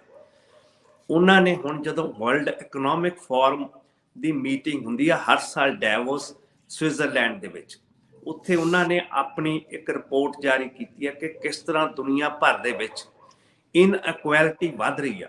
ਜਿਹੜਾ ਉਹਨਾਂ ਨੇ ਟਾਈਮ ਪੀਰੀਅਡ ਲਿਆ ਹੈਗਾ 2020 ਤੋਂ 2022 ਤੱਕ, ਉਦੋਂ ਦਾ ਉਹਨਾਂ ਨੇ ਦੱਸਿਆ ਕਿ ਜਿਹੜਾ ਟੋਟਲ ਮੁਨਾਫਾ ਹੋਇਆ ਕਾਰੋਬਾਰਾਂ ਦੇ ਵਿੱਚ, ਉਹਦੇ ਵਿੱਚ $42 ਟ੍ਰਿਲੀਅਨ ਦਾ ਪ੍ਰੋਫਿਟਸ ਹੋਏ ਨੇ, ਜਿਹੜਾ ਕਿ ਸ਼ੇਅਰ ਕੀਤਾ ਗਿਆ ਇੱਕ ਬੜੇ ਛੋਟੇ ਤਬਕੇ ਵੱਲੋਂ। ਓਨਲੀ 1% ਆਫ ਦਾ ਪੀਪਲ ਜਿਹੜੇ ਆ ਉਹਨਾਂ ਨੂੰ 2/3 ਆਫ ਦੈਟ $42 ਟ੍ਰਿਲੀਅਨ ਪ੍ਰੋਫਿਟ ਦਾ ਉਹਨਾਂ ਨੂੰ ਫਾਇਦਾ ਮਿਲਿਆ ਹੈਗਾ। ਦੇ ਆਰ ਦਾ ਬੈਨੀਫਿਸ਼ਰੀਜ਼। ਉਸ ਦੇ ਮੁਤਲਕ ਉਹਨਾਂ ਨੇ ਇੰਡੀਆ ਸਪੈਸੀਫਿਕ ਵੀ ਆਪਣੇ ਪੁਆਇੰਟ ਆਊਟ ਕੀਤਾ ਆਪਣੀ ਰਿਪੋਰਟ ਦੇ ਵਿੱਚ, ਕਿਉਂਕਿ ਆਕਸਫੈਮ ਜਿਹੜੀ ਹੈਗੀ ਆ ਉਹਨਾਂ ਤੇ ਇੰਡੀਆ ਦੇ FRCA ਐਕਟ ਦੇ ਥੱਲੇ ਇੱਥੇ ਕਾਫੀ ਟਰਬਲ ਕੀਤਾ ਗਿਆ ਤਾਂ ਕਿ ਉਹ ਆਪਣੇ ਆਫਿਸਿਸ ਇੰਡੀਆ ਦੇ ਵਿੱਚ ਸ਼ਟ ਕਰਨ, ਕਿਉਂਕਿ ਉਹ ਅੱਡ-ਅੱਡ ਸਿਵਿਕ ਜਿਹੜੇ ਇਸ਼ੂਜ਼ ਨੇ, ਸੋਸ਼ਲ ਇਸ਼ੂਜ਼ ਨੇ, ਉਹਨਾਂ ਬਾਰੇ ਇੰਡੀਆ ਦੀ ਜਿਹੜੀ ਤਸਵੀਰ ਆ ਉਹ ਦੁਨੀਆ ਅੱਗੇ ਰੱਖਦੇ ਰਹਿੰਦੇ ਆ ਟਾਈਮ ਟੂ ਟਾਈਮ। ਪਰ ਹੁਣ ਉਹਨਾਂ ਨੂੰ ਫੋਰਨ ਰੈਗੂਲੇਸ਼ਨ ਐਕਟ ਦੇ ਥੱਲੇ ਕਾਫੀ ਉਲਝਾਇਆ ਗਿਆ ਹੈਗਾ ਜਦ ਦੀ ਇਹ mister Narendra Modi as prime minister ਦੀ ਗਵਰਨਮੈਂਟ ਆਈ ਆ, ਤੇ ਇੱਥੋਂ ਤੱਕ ਕਿ ਉਹਨਾਂ ਨੂੰ ਉਹਨਾਂ ਦੇ ਆਫਿਸਿਸ ਦੇ ਵਿੱਚ ਰੇਡਸ ਹੋਈਆਂ ਨੇ ਤੇ ਉਹਨਾਂ ਦੇ ਆਲੇ ਦੁਆਲੇ ਬਹੁਤ ਬੁਰੀ ਤਰ੍ਹਾਂ ਘੇਰਾਬੰਦੀ ਕੀਤੀ ਆ। ਇਸੇ ਤਰ੍ਹਾਂ ਐਮਨੈਸਟੀ ਇੰਟਰਨੈਸ਼ਨਲ ਤੇ ਵੀ ਇਸ ਤਰ੍ਹਾਂ ਦੀ ਘੇਰਾਬੰਦੀ ਹੋਈ ਹੈਗੀ FRCA ਕਾਨੂੰਨ ਦੇ ਰਾਹੀਂ। ਉਹ ਜਿਹੜਾ ਆਕਸਫੈਮ ਨੇ ਦੱਸਿਆ ਕਿ ਇੰਡੀਆ ਦੇ ਵਿੱਚ ਜਿਹੜਾ 1% ਤਬਕਾ ਹੈਗਾ ਉਹ 40% ਆਫ ਦਾ ਟੋਟਲ ਵੈਲਥ ਤੇ ਉਹਨਾਂ ਦਾ ਕੰਟਰੋਲ ਹੈਗਾ ਇੰਡੀਆ ਦਾ, ਉਹਦੇ ਬੈਨੀਫਿਸ਼ਰੀ ਨੇ ਉਹ। ਤੇ ਜਿਹੜੇ ਬਾਕੀ 50% ਪਾਪੂਲੇਸ਼ਨ ਆ ਉਹਨਾਂ ਕੋਲੇ ਸਿਰਫ 3% ਆਫ ਦਾ ਟੋਟਲ ਵੈਲਥ ਹੈਗਾ। ਤੇ ਉਹਨਾਂ ਨੇ ਕਿਹਾ ਕਿ ਜਿਹੜੇ ਬਿਲੀਅਨੀਅਰਸ ਨੇ ਇੰਡੀਆ ਦੇ, ਉਹਨਾਂ ਦਾ ਜਿਹੜਾ ਪ੍ਰੋਫਿਟ ਦੀ ਦਰ ਹੈਗੀ ਹੈ ਪਿਛਲੇ 2020 ਤੋਂ ਤੇ 2022 ਤੱਕ ਉਹਦੇ ਵਿੱਚ 121% ਇਜ਼ਾਫਾ ਹੋਇਆ, ਮਤਲਬ ਕਿ ਗੇਨਸ ਹੋਏ ਨੇ। ਤੇ ਇਹ ਤੁਸੀਂ ਲਾ ਲਓ ਕਿ 3608 ਕਰੋੜ ਐਵਰੀ ਡੇ ਦਾ ਉਹਨਾਂ ਨੂੰ ਮਤਲਬ ਕਿ ਬੈਨੀਫਿਟਸ ਹੋਏ ਨੇ, ਇਕਨੋਮਿਕ ਬੈਨੀਫਿਟਸ। ਜਿਹੜੀ ਇੰਡੀਅਨ ਪਾਲਿਸੀਜ਼ ਤੇ ਵੀ ਉਹਨਾਂ ਨੇ ਕੁਐਸਚਨ ਕੀਤਾ ਕਿ ਜਿਹੜੀ ਇੰਡੀਅਨ ਗਵਰਨਮੈਂਟ ਦਾ ਲਾਸਟ ਬਜਟ ਆਇਆ ਸੀਗਾ ਉਹਦੇ ਵਿੱਚ ਜਿਹੜੀਆਂ ਵੱਡੀਆਂ ਕੰਪਨੀਆਂ ਨੇ ਜਿਵੇਂ ਮਿਸਟਰ ਗੌਤਮ ਅਦਾਨੀ ਦੀਆਂ ਨੇ ਜਾਂ ਮੁਕੇਸ਼ ਅੰਬਾਨੀ ਦੀਆਂ ਨੇ, ਉਹਨਾਂ ਨੂੰ ਟੈਕਸ ਬ੍ਰੈਕਟਸ ਦਿੱਤੀਆਂ ਗਈਆਂ ਨੇ। ਉਹਨਾਂ ਤੇ ਜਿਹੜਾ ਮਤਲਬ ਕਿ ਉਹਨਾਂ ਦੀ ਕੈਪੀਟਲ ਗੇਨ ਟੈਕਸ ਲੱਗਦਾ ਸੀਗਾ ਉਹ 12% ਤੋਂ ਘਟਾ ਕੇ ਇਹਨਾਂ ਨੇ 7% ਸ਼ੇਅਰ ਕਰਤਾ, ਜਦ ਕਿ ਆਮ ਲੋਕਾਂ ਤੇ ਬੜਾ ਵੱਡਾ ਹੈਵੀ ਬਰਡਨ ਆ ਟੈਕਸਿਸ ਦਾ। ਪਰ ਜਿਹੜਾ ਉਹਨਾਂ ਨੂੰ ਉਹਦਾ ਫਾਇਦਾ ਮਿਲਣਾ ਚਾਹੀਦਾ ਟੈਕਸਿਸ ਦਾ, ਤੁਸੀਂ ਐਜੂਕੇਸ਼ਨ ਦੇ ਵਿੱਚ ਲਾ ਲਓ ਕਿ ਜਿਹੜੀਆਂ ਗਲੋਬਲ ਸਰਵੇਸ ਨੇ ਉਹ ਇੰਡੀਆ ਬਾਬਤ ਕਹਿ ਰਹੀਆਂ ਨੇ ਕਿ ਇੱਥੇ ਘੱਟੋ ਘੱਟ 6% ਆਫ ਦਾ GDP ਜਿਹੜੀ ਮੇਨ ਗ੍ਰੋਸ ਡੋਮੈਸਟਿਕ ਪ੍ਰੋਡਕਟ ਆ ਉਹ ਐਜੂਕੇਸ਼ਨ ਤੇ ਲੱਗਣਾ ਚਾਹੀਦਾ, ਬਜਟ ਦੇ ਵੱਲੋਂ ਐਲੋਕੇਸ਼ਨ ਹੋਣੀ ਚਾਹੀਦੀ। ਪਰ ਇੱਥੇ ਲੱਗ ਰਿਹਾ ਹੈਗਾ ਜਿਹੜਾ ਪ੍ਰੈਜ਼ੈਂਟ ਹੈਗਾ ਉਹ 0.5% ਆ। ਹੁਣ ਇਸੇ ਕਰਕੇ ਇਹਨਾਂ ਨੇ ਫੋਰਨ ਯੂਨੀਵਰਸਿਟੀਜ਼ ਨੂੰ ਖੁੱਲ੍ਹ ਦਿੱਤੀ ਆ ਇੰਡੀਅਨ ਯੂਨੀਵਰਸਿਟੀਜ਼ ਦੇ ਵਿੱਚ ਐਂਟਰ ਕਰਨ ਦੇ ਲਈ ਕਿ ਉਹ ਆਪਣੇ ਇੱਥੇ ਕੈਂਪਸਿਸ ਖੋਲ੍ਹਣ, ਤੇ ਉਹਨਾਂ ਨੂੰ ਕਾਫੀ ਵੱਡੇ ਪੱਧਰ ਤੇ ਉਹਨਾਂ ਨੂੰ ਟੈਕਸ ਬ੍ਰੈਕਟਸ ਦੇ ਰਾਹੀਂ ਇਕਨੋਮਿਕ ਫਾਇਦੇ ਦੇਣ ਦਾ ਵੀ ਇਹਨਾਂ ਨੇ ਪ੍ਰੋਮਿਸ ਕੀਤਾ ਹੈਗਾ।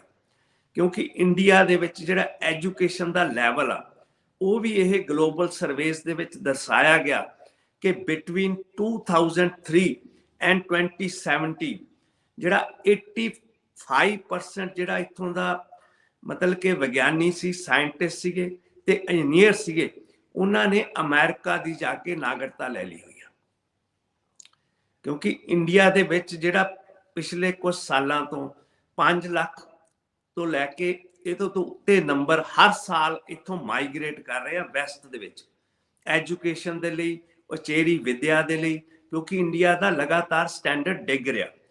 ਇਸੇ ਰਿਪੋਰਟ ਦੇ ਵਿੱਚ ਇਹ ਵੀ ਕਿਹਾ ਕਿ ਜਿਹੜੀਆਂ ਇੰਡੀਆ ਦੇ ਵਿੱਚ ਸਿੰਸ 1990 6000 ਬਿਗਰ ਇੰਡਸਟਰੀਅਲ ਯੂਨਿਟਸ ਨੇ, 6 ਲੱਖ ਜਿਹੜੀਆਂ ਸਮਾਲ ਤੇ ਮਿਡ ਸਾਈਜ਼ ਨੇ, ਤੇ ਜਿਹੜੀਆਂ ਹੈਗੀਆਂ 6 ਕਰੋੜ ਦੇ ਤਕਰੀਬਨ ਮਾਈਕਰੋ ਸਮਾਲ ਯੂਨਿਟਸ ਨੇ ਜਿਹੜੀਆਂ ਮਤਲਬ ਕਿ ਮੈਨੂਫੈਕਚਰਿੰਗ ਸੈਕਟਰ 'ਚ ਲੱਗੀਆਂ ਹੋਈਆਂ ਨੇ। ਉਸ ਦੇ ਰਾਹੀਂ ਜੇ ਉਹਨਾਂ ਨੇ ਦੇਖਿਆ ਕਿ ਇਹਦੇ ਨਾਲ ਜੌਬ ਨੂੰ ਕਿੰਨਾ ਫਾਇਦਾ ਹੋਇਆ, ਜਿਹੜੀਆਂ ਵੱਡੀਆਂ ਫਰਮਾਂ ਨੇ ਤੇ ਮਿਡ ਸਾਈਜ਼ ਫਰਮਾਂ ਨੇ ਉਹਨਾਂ ਦੇ ਵਿੱਚ ਜਿਹੜੀ ਜੌਬ ਦੀ ਕੈਪੈਸਿਟੀ ਉਹ ਸਿਰਫ 6% ਆ, ਤੇ ਜਦ ਕਿ ਬਾਕੀ ਜਿਹੜਾ ਐਡਾ ਵੱਡਾ ਪ੍ਰਪੋਰਸ਼ਨ ਆ ਉਹ ਸਾਰਾ ਜਿਹੜਾ ਆ ਰਿਹਾ ਅਨਕਨਵੈਨਸ਼ਨਲ ਜਿਹੜੀ ਵਰਕ ਫੋਰਸ ਆ ਉਹਦੇ ਵਿੱਚੋਂ ਆ ਰਿਹਾ। ਸੋ ਇਸ ਰਿਪੋਰਟ ਦੇ ਰਾਹੀਂ ਆਕਸਫੈਮ ਨੇ ਬੜੇ ਵੱਡੇ ਪੱਧਰ ਤੇ ਦਿਖਾਇਆ ਕਿ ਕਿੰਨੀ ਮਤਲਬ ਕਿ ਇਨਇਕੁਐਲਿਟੀ ਹੈਗੀ ਆ ਭਾਰਤ ਦੇ ਵਿੱਚ। ਇਹ ਚਾਹੇ ਸੋਸ਼ਲੀ ਦੇਖ ਲਓ, ਚਾਹੇ ਇਕਨੋਮਿਕਲੀ ਦੇਖ ਲਓ, ਤੇ ਚਾਹੇ ਐਜੂਕੇਸ਼ਨਲ ਵਾਈਜ਼ ਦੇਖ ਲਓ। ਸਰ ਵਰਲਡ ਪੋਪੂਲੇਸ਼ਨ ਰਿਵਿਊ ਨੇ ਵੀ ਕਿਹਾ ਕਿ ਜਿਹੜਾ ਭਾਰਤ ਹੈ ਉਹ ਚਾਈਨਾ ਨੂੰ ਸਰਪਾਸ ਕਰ ਚੁੱਕਾ ਹੈ ਤੇ ਹੁਣ ਆਪਣੀ ਆਬਾਦੀ ਆਪਾਂ ਦੁਨੀਆ ਦੀ ਸਭ ਤੋਂ ਵੱਧ ਆਬਾਦੀ ਵਾਲਾ ਦੇਸ਼ ਬਣ ਚੁੱਕੇ ਹਾਂ, ਬਸ ਐਲਾਨ ਹੋਣਾ ਬਾਕੀ ਹੈ ਕਿਵੇਂ ਦੇਖਦੇ ਹੋ ਜੀ, ਕੀ ਕਹਿਣਾ ਚਾਹੋਗੇ ਇਹਦੇ ਤੇ? ਫਿਰ ਆਪਾਂ ਰਾਹੁਲ ਗਾਂਧੀ ਦੀ ਯਾਤਰਾ ਵੱਲ ਮੂਵ ਮੈਨੂੰ ਹੋਵਾਂਗੇ। ਯਾਦ ਆ ਕਿ ਮੈਂ ਉਦੋਂ ਯੂਐਸਏ 'ਚ ਸੀਗਾ ਡਿਊਰਿੰਗ ਮਾਈ ਜੇਲ ਟਾਈਮ। ਇਹ ਮੇਰੇ ਖਿਆਲ ਮਿਸਟਰ ਅਟਲ ਬਿਹਾਰੀ ਵਾਜਪਾਈ ਦਾ ਟਾਈਮ ਸੀਗਾ ਜਦੋਂ ਬਤੌਰ ਪ੍ਰਾਈਮ ਮਿਨਿਸਟਰ ਸੀਗੇ। ਤਾਂ ਉਦੋਂ ਇੰਡੀਆ ਨੇ 1 ਬਿਲੀਅਨ ਪਾਪੂਲੇਸ਼ਨ ਦਾ ਨੰਬਰ ਇਹਨਾਂ ਦਾ ਸੈਂਸਸ ਦੇ ਵਿੱਚ ਬਾਹਰ ਆਇਆ ਸੀ। ਤੇ ਇੰਡੀਆ ਦੇ ਵਿੱਚ ਪੋਲੀਟੀਕਲ ਮਤਲਬ ਕਿ ਐਨਕਰੇਜਮੈਂਟ ਦੇ ਨਾਲ ਬਹੁਤ ਵੱਡੇ ਪੱਧਰ ਤੇ ਇਹਦੀ ਖੁਸ਼ੀ ਮਨਾਈ ਗਈ ਸੀ।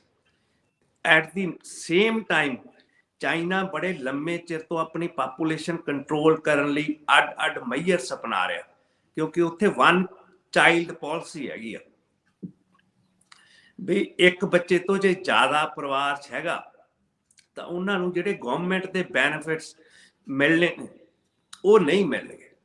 ਜਦ ਕਿ ਇੰਡੀਆ ਦੇ ਵਿੱਚ ਚਾਹੇ ਤੁਸੀਂ RSS ਦੇ ਚੀਫ ਦਾ ਲੈ ਲਓ, ਚਾਹੇ ਅਕਾਲ ਤਖਤ ਸਾਹਿਬ ਦੇ ਜਥੇਦਾਰ ਦੀਆਂ ਸਟੇਟਮੈਂਟ ਲੈ ਲਓ, ਉਹ ਕਹਿ ਰਹੇ ਆ ਕਿ ਵੱਧ ਬੱਚੇ ਪੈਦਾ ਕਰੋ। ਇਹ ਜਿਹੜਾ ਮਤਲਬ ਕਿ ਪਾਪੂਲੇਸ਼ਨ ਇੱਕ ਬਹੁਤ ਵੱਡਾ ਗਲੋਬਲ ਇਸ਼ੂ ਆ, ਕਿਉਂਕਿ ਅਰਥ ਦੇ ਵਿੱਚ ਜਿਹੜੇ ਨੈਚੁਰਲ ਰਿਸੋਰਸਿਸ ਨੇ ਉਹ ਕਿਸੇ ਹੱਦ ਤੱਕ ਹੀ ਸਸਟੇਨ ਕਰ ਸਕਦਾ ਵਰਲਡ ਦੀ ਪਾਪੂਲੇਸ਼ਨ। ਇਹਦਾ ਜਿਹੜਾ ਪ੍ਰੈਸ਼ਰ ਆ ਇੰਡੀਆ ਦੇ ਵਿੱਚ ਤਾਂ ਬਹੁਤ ਜ਼ਿਆਦਾ ਆ, ਕਿਉਂਕਿ ਇੱਥੇ ਨੈਚੁਰਲ ਰਿਸੋਰਸਿਸ ਘਟ ਰਹੇ ਨੇ, ਪਾਪੂਲੇਸ਼ਨ ਦਾ ਲੈਵਲ ਵੱਧ ਰਿਹਾ, ਜਿਹਦੇ ਕਰਕੇ ਬਹੁਤ ਮਾਸ ਅਨਐਮਪਲੋਇਮੈਂਟ ਹੈਗੀ ਇੰਡੀਆ ਦੇ ਵਿੱਚ। ਕਿਉਂਕਿ ਇੰਡੀਆ ਦੀ ਜਿਹੜੀ ਮਤਲਬ ਕਿ ਜੌਬ ਮਤਲਬ ਕਿ ਗਰੋਥ ਹੋਣੀ ਚਾਹੀਦੀ ਆ, ਉਹਦੇ ਵਿੱਚ ਜਿਹੜੀ ਮੈਨੂਫੈਕਚਰਿੰਗ ਦੇ ਨਾਲ ਜੌਬਲੈਸ ਗਰੋਥ ਹੋ ਰਹੀ ਆ, ਜਿਹੜੀ ਕਿ ਹੋਰ ਇਨਇਕੁਐਲਿਟੀ ਮਤਲਬ ਕਿ ਆਪਣੇ ਸਾਹਮਣੇ ਲਿਆ ਰਿਹਾ ਹੈਗਾ ਸਮਾਜ ਦੇ ਵਿੱਚ।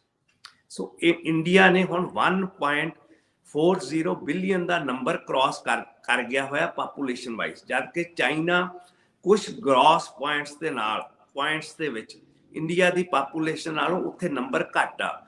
ਪਰ ਜੇ ਆਪਾਂ ਉੱਥੋਂ ਦਾ ਏਰੀਆ ਦੇਖ ਲਈਏ, ਖੇਤਰਫਲ, ਤਾਂ ਇੰਡੀਆ ਨਾਲੋਂ ਕਿਤੇ ਜ਼ਿਆਦਾ ਆ। ਇਸ ਕਰਕੇ ਇੰਡੀਆ ਦੀ ਆਬਾਦੀ ਨੂੰ ਅਬਾਊਟ ਇਹ ਤਾਂ ਸਗੋਂ ਇਹਨਾਂ ਨੂੰ ਨੈਸ਼ਨਲ ਪਾਲਿਸੀ ਬਣਾ ਕੇ ਕੋਈ ਮਤਲਬ ਕਿ ਸਟ੍ਰੀਮਲਾਈਨ ਕਰਨਾ ਚਾਹੀਦਾ ਕਿ ਪਾਪੂਲੇਸ਼ਨ ਨੂੰ ਇੰਡੀਆ ਵਿੱਚ ਕੰਟਰੋਲ ਕਰਨਾ ਚਾਹੀਦਾ। ਜੀ ਪਾਪੂਲੇਸ਼ਨ ਜਿਹੜੀ ਹੈਗੀ ਆ ਉਹਨੂੰ ਵੀ ਸਹੀ ਕੰਮੇ, ਸਹੀ ਐਡਾ ਵੱਡਾ ਹਿਊਮਨ ਰਿਸੋਰਸ ਜਿਹੜਾ ਉਹ ਸਹੀ ਮੇਜਰਸ ਦੇ ਵਿੱਚ ਸਹੀ ਢੰਗ ਦੇ ਨਾਲ ਵਰਤੋਂ ਹੋਣੀ ਚਾਹੀਦੀ ਹੈ। ਸਰ ਬਹੁਤ ਜਵਾਨ ਦੇਸ਼ ਆ ਭਾਰਤ, ਇਹ ਆਪਣੀ ਖੁਸ਼ਨਸੀਬੀ ਵੀ ਐਟ ਦਾ ਸੇਮ ਟਾਈਮ, ਪਰ ਆਪਣੀਆਂ ਪੋਲੀਟੀਕਲ ਪਾਲਿਸੀਜ਼ ਨੇ ਮੈਨੂੰ ਲੱਗਦਾ ਹੈ ਕਿ ਸਹੀ ਢੰਗ ਨਾਲ ਵਰਤੋਂ ਨਹੀਂ ਕੀਤੀ ਆਪਣੇ ਲੋਕਾਂ ਦੀ। ਸਰ ਮੈਂ ਚਾਹਾਂਗੀ ਕਿ ਭਾਰਤ ਜੋੜੋ ਯਾਤਰਾ ਰਾਹੁਲ ਗਾਂਧੀ ਦੀ, ਹਾਂਜੀ ਸਰ ਪਲੀਜ਼।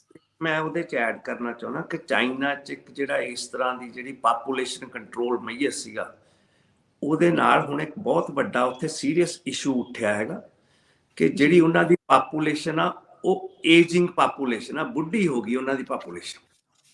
ਤੇ ਉਹਦੇ ਮੁਕਾਬਲੇ ਦੇ ਵਿੱਚ ਇੰਡੀਆ ਕੋਲੇ ਜਿਹੜੀ ਯੰਗ ਪਾਪੂਲੇਸ਼ਨ ਦਾ ਨੰਬਰ ਆ ਬਹੁਤ ਵੱਡਾ ਹੈਗਾ। ਤੁਸੀਂ ਭਾਵੇਂ ਆਪਾਂ ਪਿਛਲੀਆਂ ਇਲੈਕਸ਼ਨ ਪੰਜਾਬ ਦੀਆਂ ਦੇਖ ਲਓ ਕਿ ਜਿਹੜਾ ਇੱਥੋਂ ਦਾ ਯੂਥ ਸੀਗਾ ਬਿਟਵੀਨ 18 ਤੋਂ 34 ਸਾਲ ਦਾ, ਉਹਨਾਂ ਨੇ 50% ਪਲੱਸ ਜਿਹੜਾ ਸੀਗਾ ਸਿਰਫ ਇੱਕ ਐਮਪਲੋਇਮੈਂਟ ਦੇ ਨਜ਼ਰੀਏ ਦੇ ਵਿੱਚ ਆਪ ਪਾਰਟੀ ਨੂੰ ਸਪੋਰਟ ਕੀਤਾ ਸੀਗਾ।